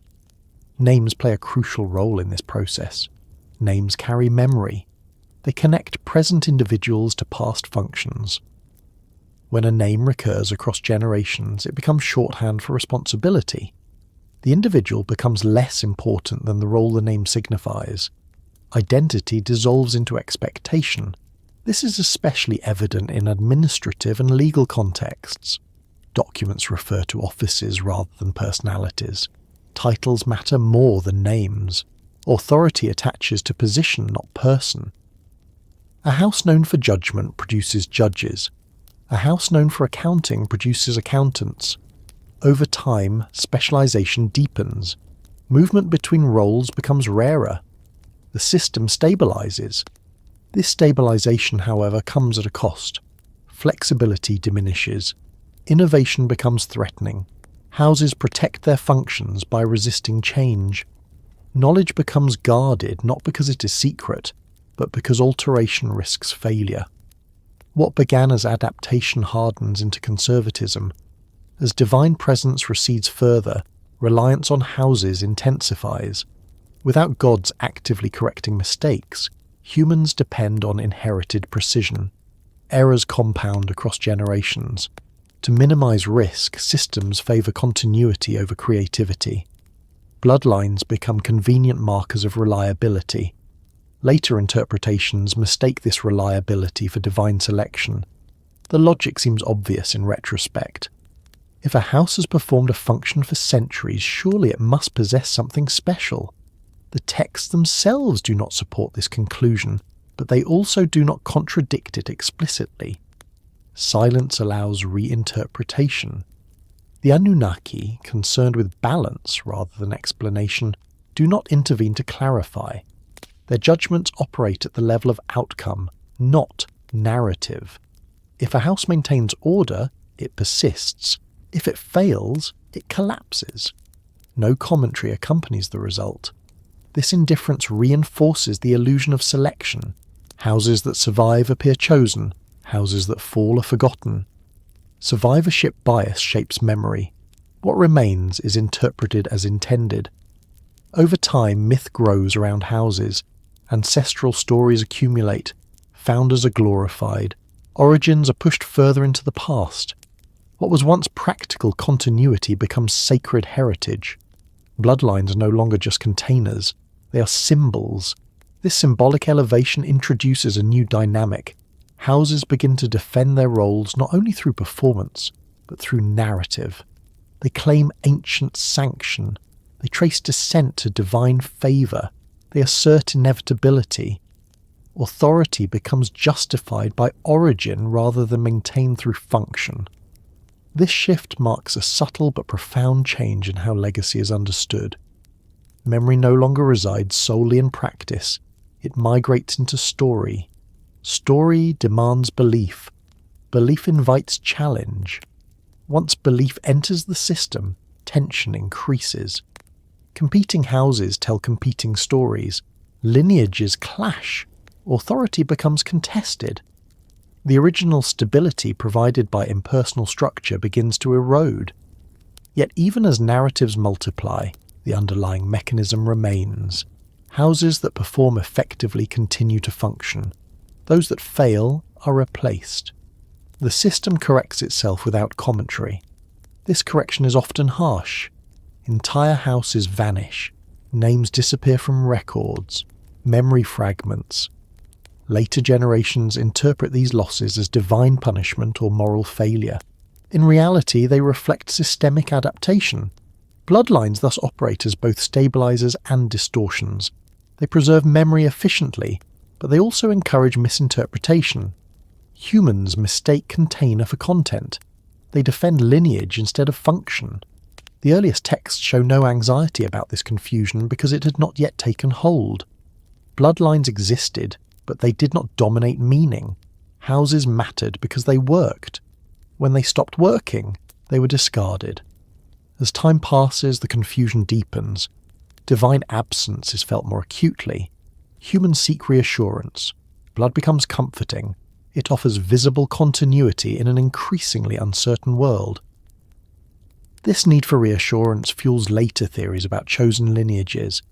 The idea that certain humans were selected to carry divine legacy provides emotional stability.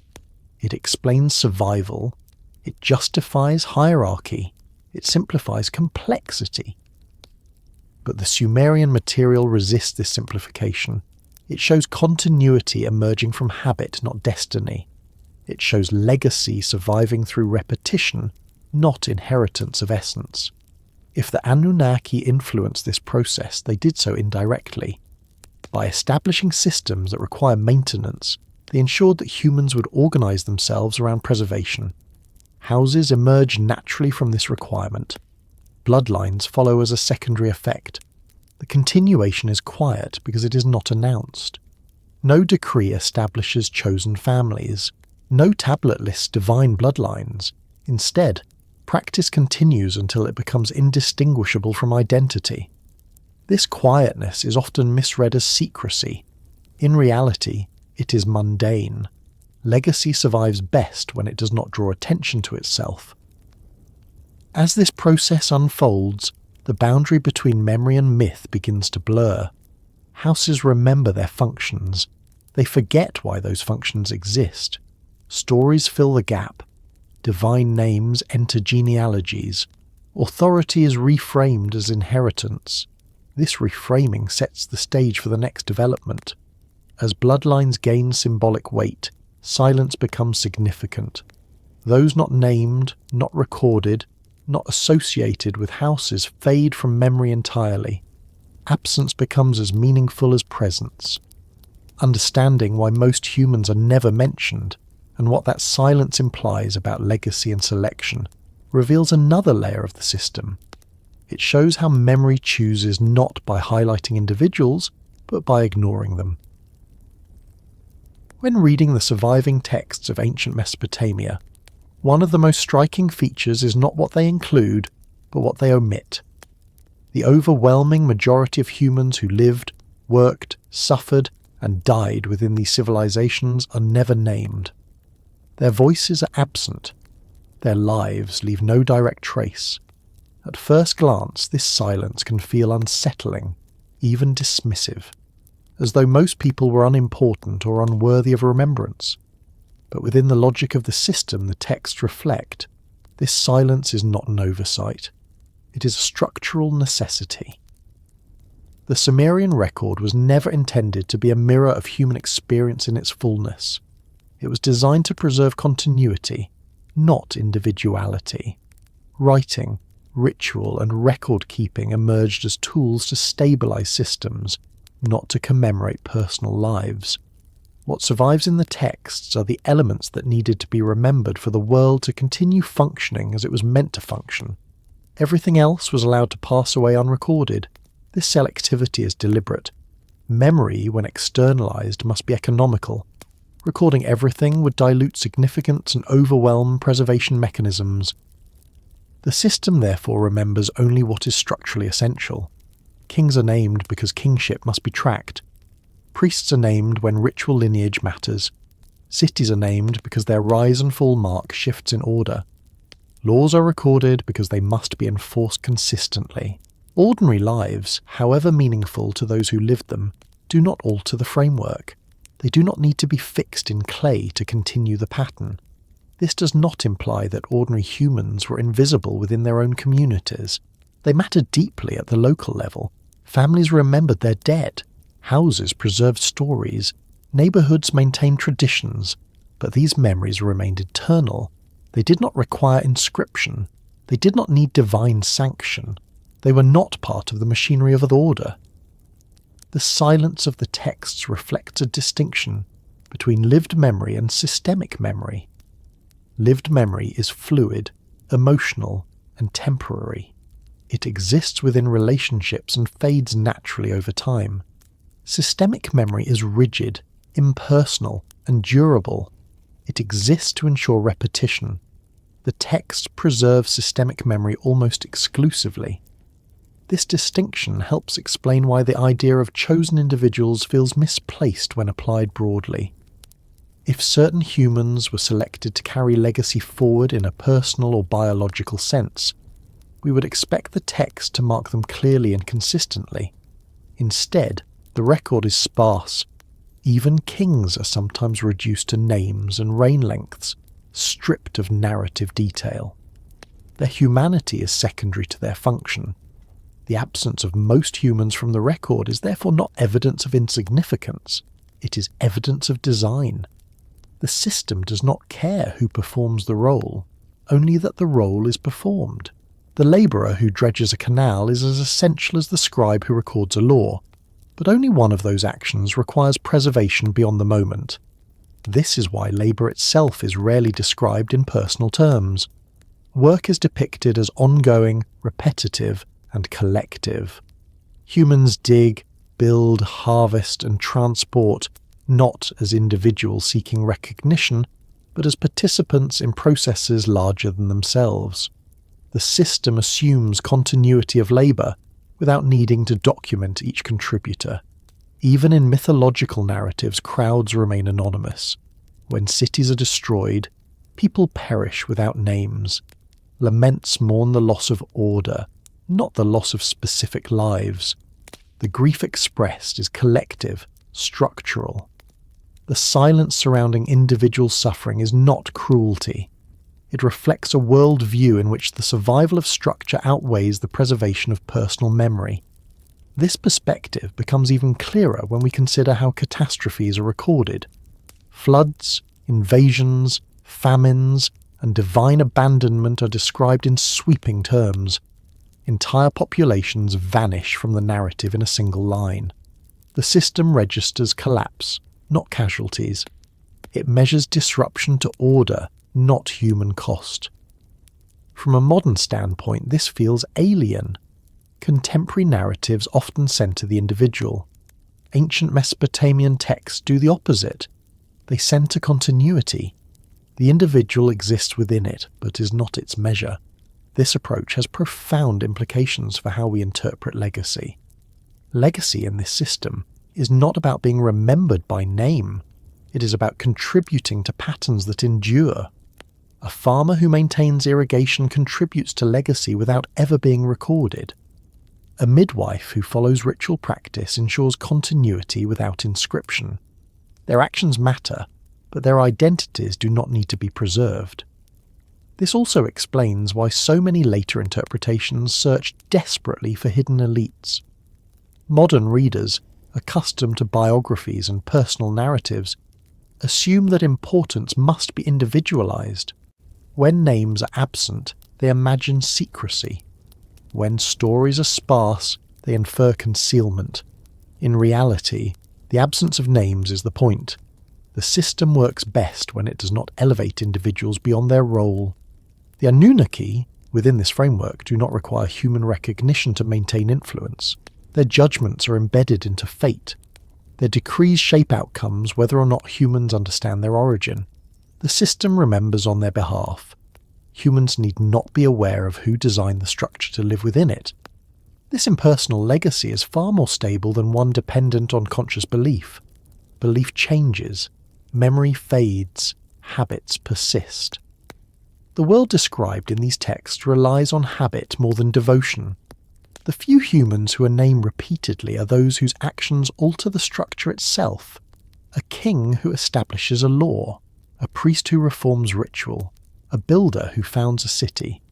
These individuals are remembered not because they are special, but because their actions modify the pattern that must now be preserved.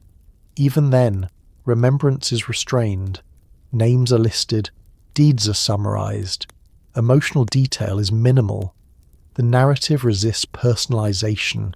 It keeps focus on outcome rather than experience. This restraint also protects the system from disruption. If individuals were glorified excessively, their successors might feel entitled to authority without fulfilling responsibility. By minimizing personal distinction, the text reinforced the idea that authority is conditional and temporary. The silence surrounding most humans therefore reinforces the earlier pattern. Legacy is not carried by exceptional individuals alone. It is carried by countless unnamed participants whose consistency sustains order. Selection, if it exists, operates at the level of role allocation, not personal elevation. This understanding dissolves much of the mystery surrounding chosen humans. There is no need for secret lineages when the system itself filters participation. Those who can maintain the pattern remain. Those who cannot fade from relevance. As generations pass, the silence grows. Names erode, stories fragment. Memory concentrates around institutions. Humans begin to mistake institutional continuity for intentional selection. They assume that those who remain visible must have been chosen. The texts themselves offer no such assurance. They record survival, not selection. They preserve what worked, not who deserved to be remembered. This realization reframes absence as information.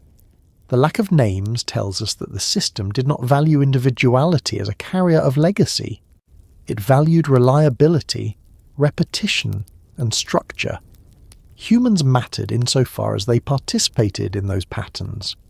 As the narrative continues, this silence begins to interact with changing conditions. As divine presence becomes more distant, humans start to reinterpret survival as favour and absence as rejection. The silence becomes unsettling. People seek explanation. This search for explanation leads naturally to a shift in how gods are imagined and remembered. As figures recede into abstraction, stories shrink. Complexity is reduced. Nuance is lost. The gods themselves begin to change in human memory. Understanding why most humans are never mentioned prepares the ground for examining that shift. It reveals how silence, once functional, becomes fertile ground for reinterpretation, and how, in the absence of clear guidance, humans reshape memory to suit new needs, even as the underlying system continues to operate quietly beneath the surface. There is a subtle but decisive moment preserved in the texture of the ancient texts. When divine presence changes its character, it is not announced. There is no declaration of departure, no final address to humanity, no closing of the heavens. Instead, something quieter occurs. The gods step back. They do not leave the world. They alter how they inhabit it. In the earliest material, divine action is direct, frequent, and corrective. Gods intervene openly. They instruct, punish, rebuild, and destroy without ambiguity. When order fails, the response is immediate. Floods come, cities fall, kings are removed. The connection between divine will and worldly consequence is visible and undeniable. Humanity lives close to the source of authority, and the cost of misalignment is swift. But as time moves forward within the mythological record, this immediacy begins to soften. Divine action becomes less frequent. Instructions become less specific. Interventions shift from direct command to consequence. The gods are no longer constantly adjusting the system. Instead, the system itself begins to enforce outcomes. This shift is critical because it marks the transition from oversight to embedded order. The gods do not abandon the world, they allow it to run. They trust the structures they establish to maintain balance without continuous correction. This trust is not sentimental, it is conditional. If the system fails catastrophically, intervention remains possible, but routine operation is no longer supervised. The difference between stepping back and leaving is profound. A departure would imply absence, neglect, or abandonment. Stepping back implies restraint. It suggests that continued interference would undermine the very stability the gods seek to preserve. Constant correction prevents maturation. Distance forces responsibility. The texts reflect this change in tone. Earlier narratives describe gods debating loudly, quarrelling, and acting impulsively. Later narratives emphasize decree, fate, and inevitability. Divine decisions feel less emotional and more procedural. Judgment replaces argument. Outcome replaces instruction. Humans experience this change as ambiguity. When gods acted directly, causality was clear. When they step back, causality becomes opaque. Success and failure no longer map cleanly onto behaviour. A city may perform rituals correctly and still suffer. A king may rule justly and still fall. Divine favour becomes harder to read. This ambiguity is not accidental. It reflects a system designed to function without constant explanation. If humans require continuous validation to maintain order, the system is weak. Stepping back tests whether the embedded structures are sufficient. The Anunnaki, as determiners of fate, exemplify this phase. They are present in judgment, but absent from daily life. They do not explain their decisions. They do not justify outcomes. They enforce consequences silently. Fate unfolds without commentary. This silence reshapes human behaviour. Without clear signals, humans cling more tightly to tradition. Rituals become more rigid. Laws become more absolute. Innovation becomes threatening. In the absence of direct divine correction, humans seek safety in repetition. This is where memory becomes defensive. Earlier, memory preserved function. Now it preserves certainty. Practices are followed not only because they work, but because deviation feels dangerous. Humans begin to treat inherited forms as sacred in themselves rather than as tools. The stepping back of the gods also alters how authority is perceived. When divine presence was immediate, human authority was clearly subordinate. Kings acted as stewards under supervision. As supervision recedes, kingship gains apparent autonomy. This autonomy is misleading. The constraints remain. They are simply less visible. This invisibility creates the illusion of human independence. People begin to believe they are shaping outcomes through choice alone. When disasters occur, they struggle to interpret them. The old explanations no longer feel sufficient. New narratives emerge to fill the gap. Some of these narratives emphasize moral failure. Others emphasize fate. Others emphasize hidden selection or abandonment. All attempt to explain why outcomes no longer align clearly with behaviour. The gods stepping back also changes how humans imagine divine presence itself. Gods become less anthropomorphic. They appear less frequently in stories. Their personalities flatten. They transform from characters into principles. Order, justice, fate, and balance take precedence over individual divine wills. This abstraction is necessary for embedded systems to function. A god who argues and changes his mind disrupts predictability. A god who enforces principles creates stability. Stepping back allows the divine to become structural rather than personal. Humans respond to this transformation by personalizing authority in other ways. Bloodlines gain importance, houses claim ancient sanction, genealogies grow longer. Humans attempt to reintroduce visible continuity where divine presence has become abstract. This attempt does not originate from divine design. It originates from human discomfort with uncertainty. When gods no longer speak directly, humans seek other anchors. Family, ancestry, and tradition become substitutes for direct guidance. The silence of the gods amplifies the voice of institutions. Temples speak louder, laws feel heavier, records become more authoritative. What is written carries more weight because it is no longer supplemented by fresh instruction. This is why textual preservation becomes increasingly important in later periods. Tablets are copied obsessively. Old formulas are retained even when their meaning is unclear. The past becomes a stabilizing force precisely because the present feels unpredictable.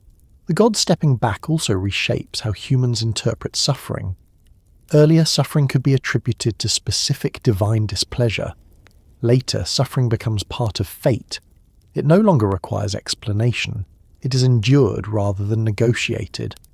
This endurance marks a maturation of the system. Humans no longer expect intervention as a matter of course. They adapt, they endure, they rebuild using inherited forms. From the outside, this adaptation can look like abandonment, but the texts suggest otherwise. The gods are still present in judgment, in fate, in structure. They have not left. They have relocated into the architecture of existence. This relocation is what allows legacy to function without awareness. Humans do not need to believe in the gods to live within their order. They do not need to remember origin to maintain function. The system enforces itself. This is the most enduring form of influence imaginable. It does not require loyalty. It does not require belief. It does not require fear. It persists through habit, necessity, and consequence. If the Anunnaki were concerned with ensuring continuity beyond their own presence, stepping back rather than leaving is the most effective strategy. Presence invites dependency. Absence invites collapse. Distance invites internalization. Humans living within this internalized order may feel alone. They may believe the gods have departed. They may create new stories to explain silence. But the system continues to operate regardless of interpretation. This is where later misunderstandings arise. Humans mistake silence for absence. They assume that because gods no longer act visibly, they no longer influence outcomes. In response, they elevate human agency, bloodlines, and chosen identities to fill the void. But beneath these narratives, the original structure remains intact. Fate unfolds. Consequences follow actions. Order persists until it no longer can, at which point collapse resets the system. Understanding this shift clarifies why the question of chosen humans becomes more pressing over time. As gods step back, humans seek reassurance that someone somewhere still carries intentional continuity. The idea of selection becomes comforting. The texts themselves, however, suggest something more unsettling. Continuity does not require consciousness. Legacy does not require recognition. Systems endure regardless of who believes in them. As this dynamic settles, the story moves toward examining how stories themselves change under these conditions, how myths shrink, simplify, and distort as distance grows, how gods become symbols and symbols become stories, and how that transformation reshapes memory without altering the underlying structure that continues to govern human existence. As divine presence recedes into structure and consequence, something subtle begins to happen within human imagination. The figures once described in proximity to gods, fate, or cosmic order begin to change shape. They become less distant, less abstract, less bound to roles, and more recognizably human. This transformation does not occur abruptly. It unfolds slowly, across generations, through retelling, reinterpretation, and the natural erosion of memory. What was once structural becomes personal. What was once functional becomes moral. What was once impersonal continuity becomes individual identity. This is the slow humanization of those once perceived as chosen, though chosen is already a word burdened by later meaning. In the earliest layers, difference was never about essence, it was about placement. Certain figures stood closer to responsibility, closer to memory, closer to consequence. Over time, as the reasons for that proximity faded, humans began to reinterpret difference as identity rather than function. The process begins quietly. Names that once referred to offices or roles start to be treated as personal markers. Titles harden into proper nouns. Functions become attributes. A king who once represented kingship itself becomes remembered as a heroic individual. A priest who once embodied ritual accuracy becomes remembered as a holy man. The structure they served recedes into the background, while the person moves to the foreground. This shift is not deceptive. It is adaptive. As systems grow older, fewer people understand why they exist. Roles persist, but explanations weaken. In this vacuum, narrative fills the gap. Humans tell stories because stories are easier to remember than procedures. They personalize what was once abstract because abstraction no longer feels stable. The result is a gradual reinterpretation of continuity. Instead of seeing legacy as something carried by institutions, humans begin to see it as something carried by people. And once people are perceived as carriers, it becomes natural to imagine that something within them makes them suitable. Blood becomes the obvious candidate. This is not because blood was ever intended to carry legacy, but because blood is visible. It can be traced, it can be defended, it can be mythologized. In a world where gods no longer speak directly, visibility becomes reassurance. The texts themselves reflect this transition unevenly. Earlier material resists personalization. Later material embraces it. Figures once described only by role acquire genealogies. Ancestors are named. Descent is emphasized. The language shifts subtly from what someone does to who someone comes from. This shift alters how selection is perceived. What was once functional differentiation is now framed as inherent difference. A family known for priesthood becomes a priestly lineage. A house known for judgment becomes a chosen house. The system that produced these roles fades from view, replaced by the idea of destiny. This humanization also softens the image of the gods themselves. As divine figures become less present in daily experience, their characteristics are projected onto humans. Heroes gain divine traits. Kings claim semi-divine ancestry. Wisdom becomes innate rather than transmitted. The boundary between divine and human blurs, not because the gods draw closer, but because humans reinterpret what closeness once meant. The Anunnaki in particular are affected by this process. Originally described as functionaries within a cosmic hierarchy, they gradually become imagined as beings with personal agendas, emotions, and preferences. Their judgments, once procedural, are reimagined as moral. Their decrees, once structural, are reinterpreted as intentional choices favouring some humans over others. This reinterpretation feeds directly into later ideas of chosen individuals. If gods are imagined as personal actors rather than structural forces, then their influence must also be personal. Selection becomes about preference rather than necessity. Legacy becomes about favour rather than continuity. Yet the earliest framework never supported this personalisation. It emerges only as memory degrades. The more distant the origin, the more human the explanation becomes. This process mirrors how humans interpret natural phenomena. When causes are understood, systems are accepted. When causes are forgotten, agency is invented. The sun once moved according to cosmic order. Later, it was driven by gods. Later still, it became a symbol. Meaning shifts as understanding fades. The same occurs with legacy. As the mechanisms that preserve order become invisible, Humans invent reasons for why certain lines persist. Chosenness becomes a story told after the fact, not a condition established at the beginning. This story is comforting. It suggests purpose. It implies protection. It reassures those within the lineage that their position is justified. It reassures those outside that hierarchy exists for a reason. But comfort does not equal accuracy. The humanization of the chosen reflects psychological need more than historical reality. The texts offer subtle resistance to this reinterpretation. Even as genealogies lengthen, they remain fragile. Dynasties still fall. Priestly houses still lose favour. Chosen lines still disappear. The narrative of inherent selection is continually undermined by outcome. This contradiction generates tension. Humans double down on narrative to explain failure. They claim impurity, betrayal, or loss of favour. They reinterpret collapse as deviation from destiny, rather than evidence against it. Over time, this cycle intensifies. Selection becomes moralised. Being chosen implies obligation. Failure becomes sin.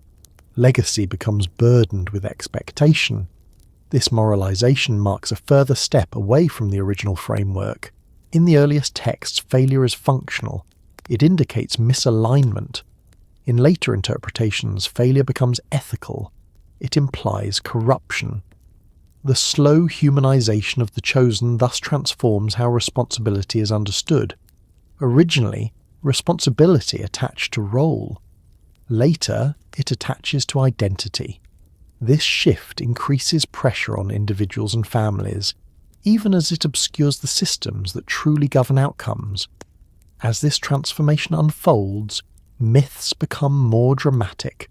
Stories emphasize betrayal, loyalty, punishment, and reward. Gods speak more clearly in narrative than they do in lived experience. Human characters become vehicles for lessons that systems once enforced silently. The cost of this shift is clarity.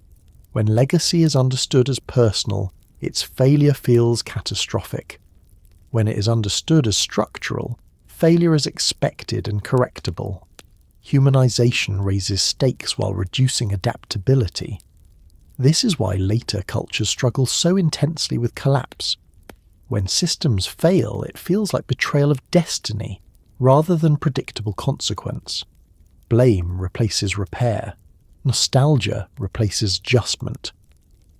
The Anunnaki, largely silent by this stage, become convenient anchors for reinterpretation. Their absence allows them to be reshaped freely.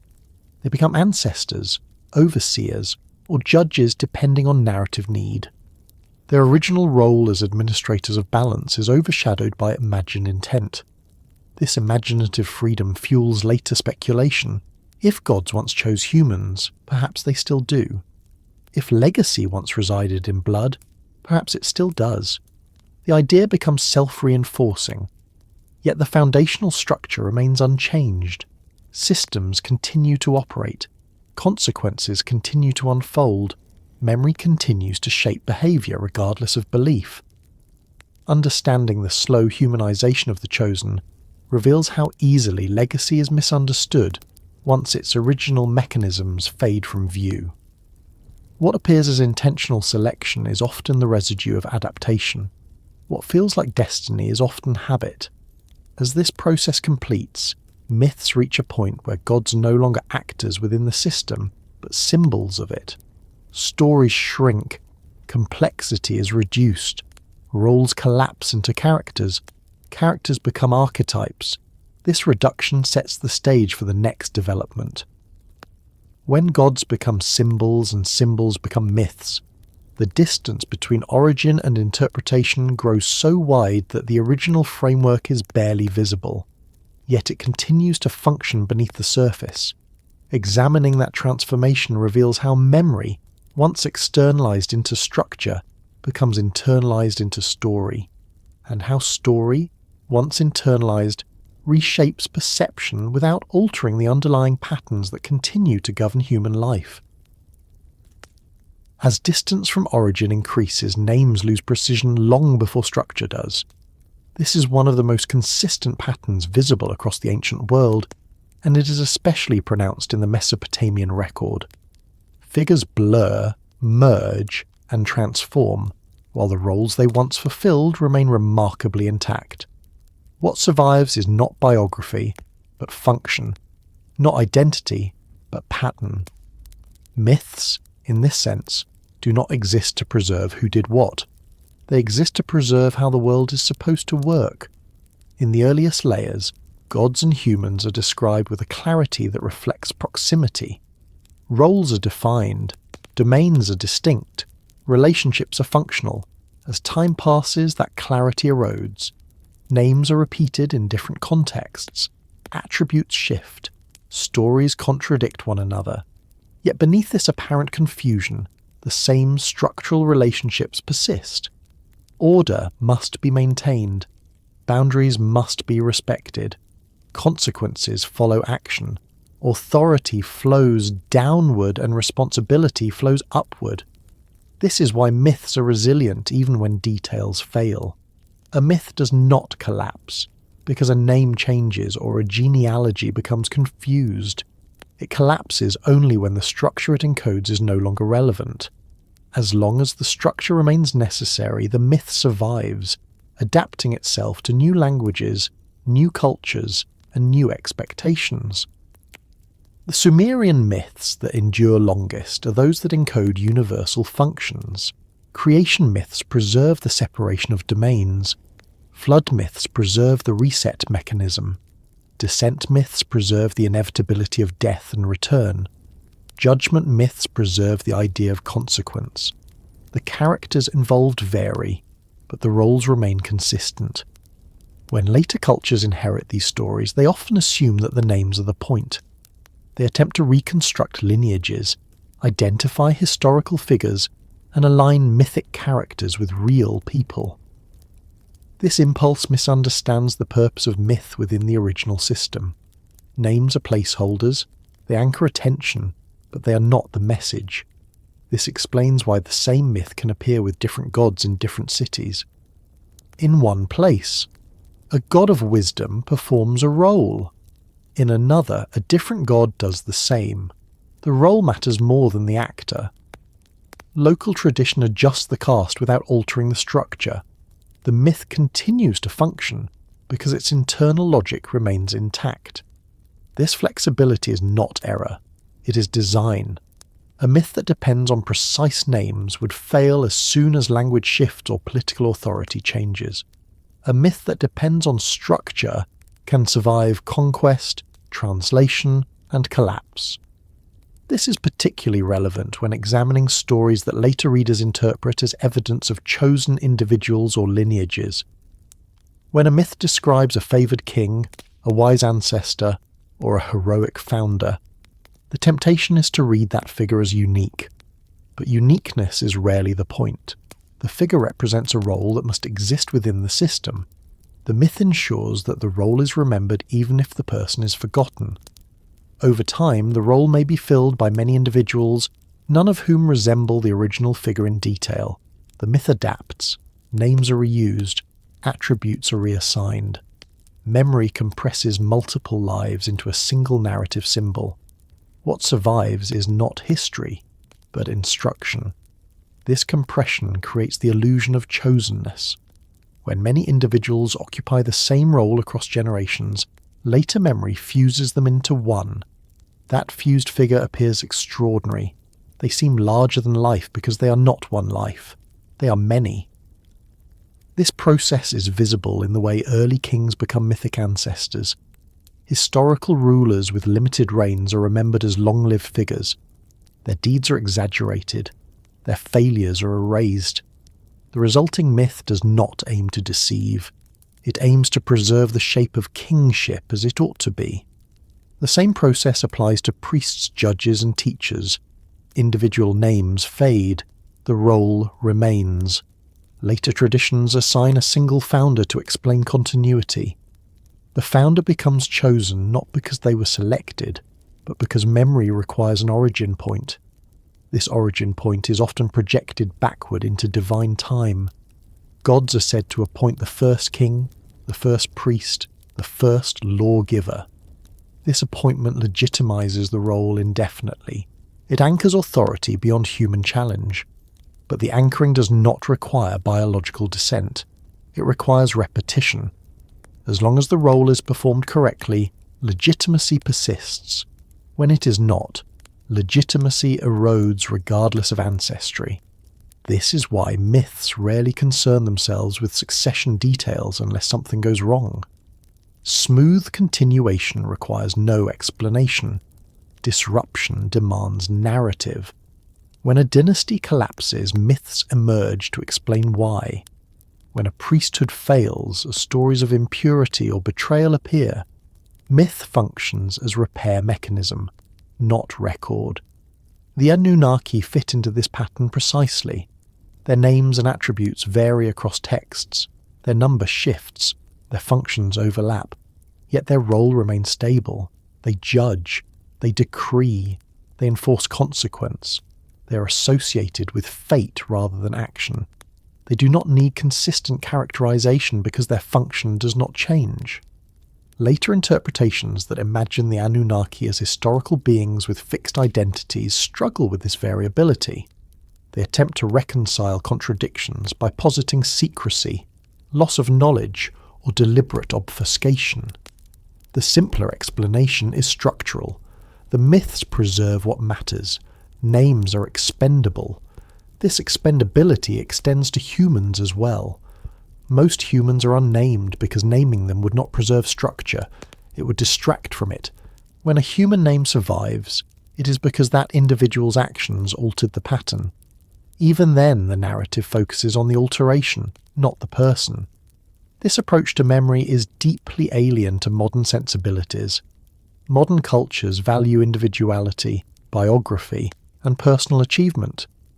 Ancient Mesopotamian cultures valued stability. Their myths reflect that priority.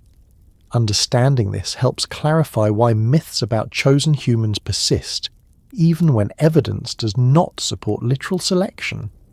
The myth preserves the idea that certain roles are essential.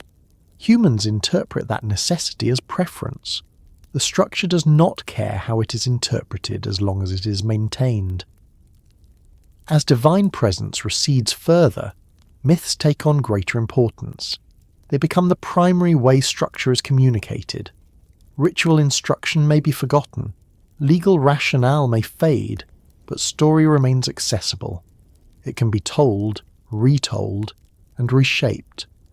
This accessibility comes at a cost. As stories simplify, nuance is lost. Complex systems are reduced to moral lessons. Structural necessity becomes divine will. Outcome becomes intention. The human mind prefers agency to mechanism. It prefers choice to process.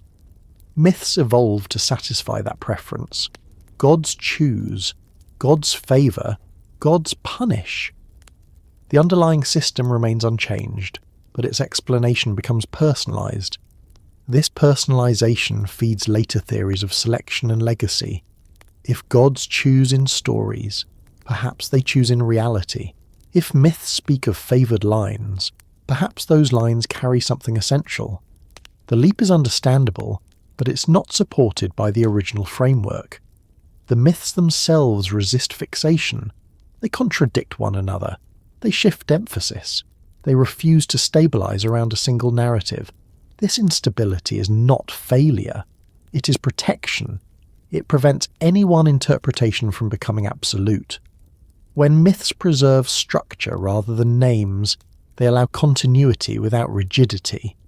They enable adaptation without collapse. They permit reinterpretation without loss of function. This is why the same foundational myths appear in altered forms across millennia. The flood story changes, creation changes, judgment changes, yet the core relationships remain. Water destroys and renews. Order emerges from separation. Fate governs outcome. Legacy survives not because stories are accurate, but because they are useful. They encode expectations. They shape behaviour. They remind humans of limits. As the narrative continues, this understanding opens a final and unsettling possibility. If myths preserve structure rather than names, then legacy may continue even when humans no longer recognize it as such. Patterns may persist long after origin is forgotten. Influence may endure without awareness. This raises the question of intention. If something persists invisibly, does it matter whether it was chosen deliberately or emerged naturally? And if a legacy continues without recognition, what does that imply about who truly carries it? The next movement turns toward this question directly, not to resolve it, but to examine what it would mean if continuity itself was the goal, rather than dominance, worship, or remembrance. If a legacy was intended to continue, it would not be designed to depend on attention, belief, or even recognition. It would not rely on loyalty, gratitude, or memory in the emotional sense. Those things fluctuate too easily. They fracture under pressure. They vanish during collapse. An enduring legacy would have to be indifferent to whether it was noticed at all. It would need to survive ignorance as easily as devotion. Within the framework established by the earliest Mesopotamian texts, this kind of continuation is not only plausible, it is already visible. The systems described do not ask to be remembered. They ask to be maintained. They persist because they are necessary, not because they are revered. If the Anunnaki, or any governing force within that worldview, sought endurance rather than admiration, this is exactly how such endurance would be achieved. Intended continuation would not announce itself through special individuals marked from birth. That would introduce vulnerability. Individuals die, families fracture, bloodlines end. Even the most carefully preserved lineage can be extinguished by disease, war, or chance. A legacy anchored to biology is fragile by definition. Instead, intention would express itself through redundancy, through repetition, through dispersion across multiple layers of human activity. Law would echo ritual. Ritual would echo social habit. Social habit would echo architecture. Architecture would echo cosmology. Each layer would reinforce the others so that failure in one domain would not collapse the whole. This is precisely what the ancient system reflects. No single institution carries the full weight of continuity. Kingship matters, but kings fall. Priesthood matters, but temples burn. Writing matters, but tablets break. Yet enough fragments survive in enough places that reconstruction remains possible. Collapse resets the system, but does not erase it. This resilience suggests design, but not design aimed at control. It suggests preparation for inevitability. Floods will come, cities will fall, gods will step back, humans will forget. The system accounts for all of this in advance. If legacy was intended to continue, it would not require humans to understand what they were carrying. Understanding invites reinterpretation. Reinterpretation invites deviation. Deviation invites collapse. The safest carrier is habit. The safest guardian is necessity. Humans maintain irrigation not because they remember who taught it to them, but because crops fail without it. They enforce law not because they honour its origin, but because disorder becomes intolerable. They perform rituals not because they grasp cosmic meaning, but because absence feels dangerous. Continuity does not need awareness, it needs consequence. This kind of legacy would also resist centralization. A single authority controlling memory becomes a single point of failure. Distributed continuity is harder to erase. When one city falls, another preserves the pattern. When one house collapses, another inherits the function. No single group can claim ownership, even if many attempt to. This undermines the idea of chosen carriers in the personal sense. If legacy is distributed across behaviour rather than bodies, then everyone participates to some degree. Some maintain it directly, others support it indirectly. Most are unaware of their role entirely. The appearance of selection emerges only when continuity concentrates temporarily, when certain houses dominate ritual, when certain cities dominate law, when certain classes dominate knowledge. These concentrations are local solutions to complexity, not expressions of cosmic preference. Over time, humans reinterpret these concentrations as evidence of intent. They assume that persistence implies choice, but persistence can arise from efficiency alone. What works remains. What fails disappears. The system does not need to select, it filters. If intention existed, it would align with this filtering process rather than override it. Selection would occur through outcome, not decree. Through survival, not proclamation. This perspective reframes the Anunnaki entirely. Rather than architects choosing heirs, they appear as regulators ensuring that the conditions for continuity exist. They set parameters, they enforce limits, they correct imbalance. Once those conditions are stable, their role diminishes naturally. A legacy designed this way does not need guardians who know they are guardians. It needs participants who behave predictably. It needs humans who respond to consequence in consistent ways. It needs repetition more than reverence. This also explains why later myths struggle to identify the moment of transfer. There is no single event, no ceremony, no declaration. The transition from divine management to human maintenance is gradual, uneven, and largely unremarked. It feels ordinary because it is meant to. From within the system, nothing dramatic occurs. People continue doing what they have always done. They follow inherited forms. They rebuild after collapse using familiar patterns. They believe they are adapting, when in reality they are preserving. This preservation does not require perfection. Errors occur constantly. Practices drift. Meanings shift. But the core relationships remain intact. Water must be managed. Authority must be legitimized. Conflict must be resolved. Memory must be externalized. These needs do not change. A legacy intended to continue would focus on these invariants. It would embed itself where change is costly and repetition is rewarded. It would align itself with survival pressures rather than ideals. This alignment is visible in how deeply ancient structures persist beneath modern ones.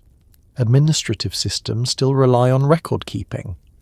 Legal systems still prioritize precedent. Political authority still seeks legitimacy through continuity. These are not coincidences. They are inherited solutions. Whether humans recognize this inheritance or not is irrelevant to its operation. The system functions regardless of interpretation. Belief adds meaning, but meaning is not required for function. This indifference to recognition is the clearest indicator that legacy, if intended, was never meant to be claimed. It was meant to be lived. Claims of chosenness arise later, when humans seek to justify hierarchy, explain survival, or impose narrative clarity on complex systems. These claims say more about human psychology than about ancient design. The original framework does not privilege identity, it privileges alignment. Those who align with necessity persist, those who do not are replaced. No moral judgment accompanies this process, it is mechanical. This mechanical continuity is unsettling because it removes comfort. It suggests that humans are not special carriers of a divine plan, but components within a larger pattern. It suggests that legacy does not care who we are, only what we do, yet it is also stabilizing. It means that collapse is never total, that memory can be recovered, that order can be rebuilt even after devastation. It means that no single failure ends the story. If the Anunnaki intended anything to continue, it was this capacity for recovery, not obedience, not worship, not remembrance, but resilience. That resilience does not announce itself. It does not demand loyalty. It does not require faith. It simply operates. Humans living within such a system may feel abandoned or chosen depending on circumstance. They may construct stories to explain fortune and misfortune. They may imagine hidden hands guiding events. But the structure does not respond to those stories. It responds only to action and consequence. This brings the narrative to a quiet threshold. If legacy continues through structure rather than selection, then the question is no longer who was chosen, but what is being carried forward right now, unnoticed, embedded in routine. Not as revelation, not as destiny, but as inheritance so ordinary it feels like the natural state of the world. From here, the final movement does not resolve the question. It reframes it. It turns away from origin and toward implication, toward what it means to live inside a legacy that does not ask to be named, acknowledged, or believed in, and yet continues to shape behavior, expectation, and outcome all the same. As everything settles into stillness, what remains is not an answer, but a shape, not conclusion, but a pattern that continues whether it is noticed or not. The question that began this journey was framed in human terms. Did the Anunnaki choose certain humans to carry their legacy forward? It sounded like a question about selection, intention, and inheritance. But by the time the question reaches this quieter place, it no longer asks about individuals at all. What emerges instead is a sense of continuity that does not depend on recognition. A legacy that does not require guardians who know they are guarding it. A structure that persists not because it is remembered, but because it is lived. If something was meant to endure beyond divine presence, beyond memory, beyond belief, it would need to disappear into normality.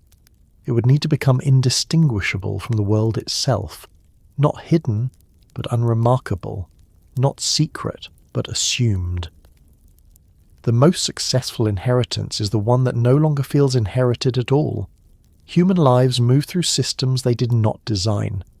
Laws feel natural, authority feels necessary, record-keeping feels inevitable, rituals feel traditional. None of these things announce their origin. They do not need to. Their power lies in repetition, not explanation. This makes legacy difficult to point to. There is no single carrier, no family that can be isolated, no bloodline that can be traced with certainty back to an original act of choice. The legacy, if it exists, is distributed. It lives in habits reinforced by consequence, in expectations shaped by precedent, in structures that reward certain behaviors and punish others without ever revealing why. From within such a system, it is tempting to imagine intention everywhere. Humans look for agency. They look for meaning. They look for reassurance that someone, somewhere, is still choosing. But systems do not choose in the human sense. They persist, or they collapse. They adapt, or they fail. Meaning is something humans add afterward. This does not make the system empty. It makes it durable. A legacy that depends on belief is fragile. A legacy that depends on behavior is resilient. Even when belief changes, behavior often remains. Even when stories shift, patterns continue. It is possible to live an entire life inside such a legacy without ever naming it, to obey laws without knowing their origin, to perform rituals without understanding their first purpose, to participate in authority without questioning why authority exists at all. None of this requires awareness. It requires only participation. This may be the most unsettling implication of all. If legacy continues without awareness, then humans are not chosen in the way stories suggest. They are not selected as individuals. They are shaped as participants. They inherit structure by entering the world, not by being marked. This inheritance is not evenly distributed. Some carry heavier burdens. Some stand closer to decision and consequence. Some occupy roles that preserve memory more directly. But these differences emerge from function, not favour. They shift over time. They are replaced when they fail. What appears from a distance as chosenness is often simply proximity to responsibility. What looks like divine selection is often survival within constraint. What feels like destiny is often habit reinforced across generations. This does not diminish human experience. It contextualizes it. It suggests that meaning is not granted from above, but constructed within limits. That purpose arises not from being chosen, but from acting within a system that responds to action consistently. In such a world, the question of whether the Anunnaki chose humans becomes less important than whether humans learn to live without being chosen at all. Whether they could maintain order without constant instruction. Whether they could rebuild after collapse using fragments of memory embedded into clay, stone, and routine. The answer, if there is one, appears quietly in the record of survival itself. Civilizations fall and rise again. Laws are forgotten and rediscovered. Writing vanishes and returns. The pattern repeats. Continuity survives not because it is protected, but because it is useful. This usefulness does not imply benevolence. Systems that endure can produce suffering as easily as stability. Legacy does not guarantee justice. It guarantees persistence. Consequence follows action, but consequence is not always fair. The ancient texts never promise fairness. They promise order. Living within such an order can feel constraining. It can feel impersonal. It can feel indifferent. Yet it also provides predictability. It allows recovery. It ensures that collapse is not the end, only a reset. Perhaps this is why later generations turned legacy into story. Stories soften structure. They personalize what feels mechanical. They assign intention where there may be none. They offer comfort in a world governed by consequence. But beneath the stories, the structure remains. It does not demand belief. It does not punish disbelief. It responds only to behavior. It continues whether acknowledged or ignored. If you listen closely to the quiet beneath the narrative, there is no voice claiming inheritance. There is no declaration of chosenness. There is only continuity unfolding through ordinary action. People wake, they work, they record, they judge, they build, they repair. They repeat what has been repeated before, not because they were chosen to do so, but because the world they inhabit requires it. This kind of legacy does not flatter humanity. It does not elevate individuals. It does not grant secret knowledge or hidden power. It embeds responsibility into routine and leaves interpretation to those who come later. Whether the Anunnaki ever intended such a system is ultimately less important than the fact that it exists. Intention fades. Structure remains.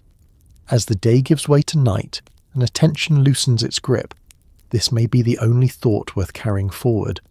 That influence does not need presence. That continuity does not need awareness. That legacy does not need a name. It continues quietly, shaping expectation, guiding action, and correcting imbalance without asking to be seen. And in that quiet continuation, the question of who was chosen gives way to something simpler and more enduring. Not who carries the legacy, but what the legacy carries forward, through time, through collapse, through forgetting, and into the ordinary rhythm of human life itself, where it no longer feels ancient at all. Let that thought rest where it is. Nothing needs to be resolved, nothing needs to be claimed. The pattern continues whether anyone is watching or not.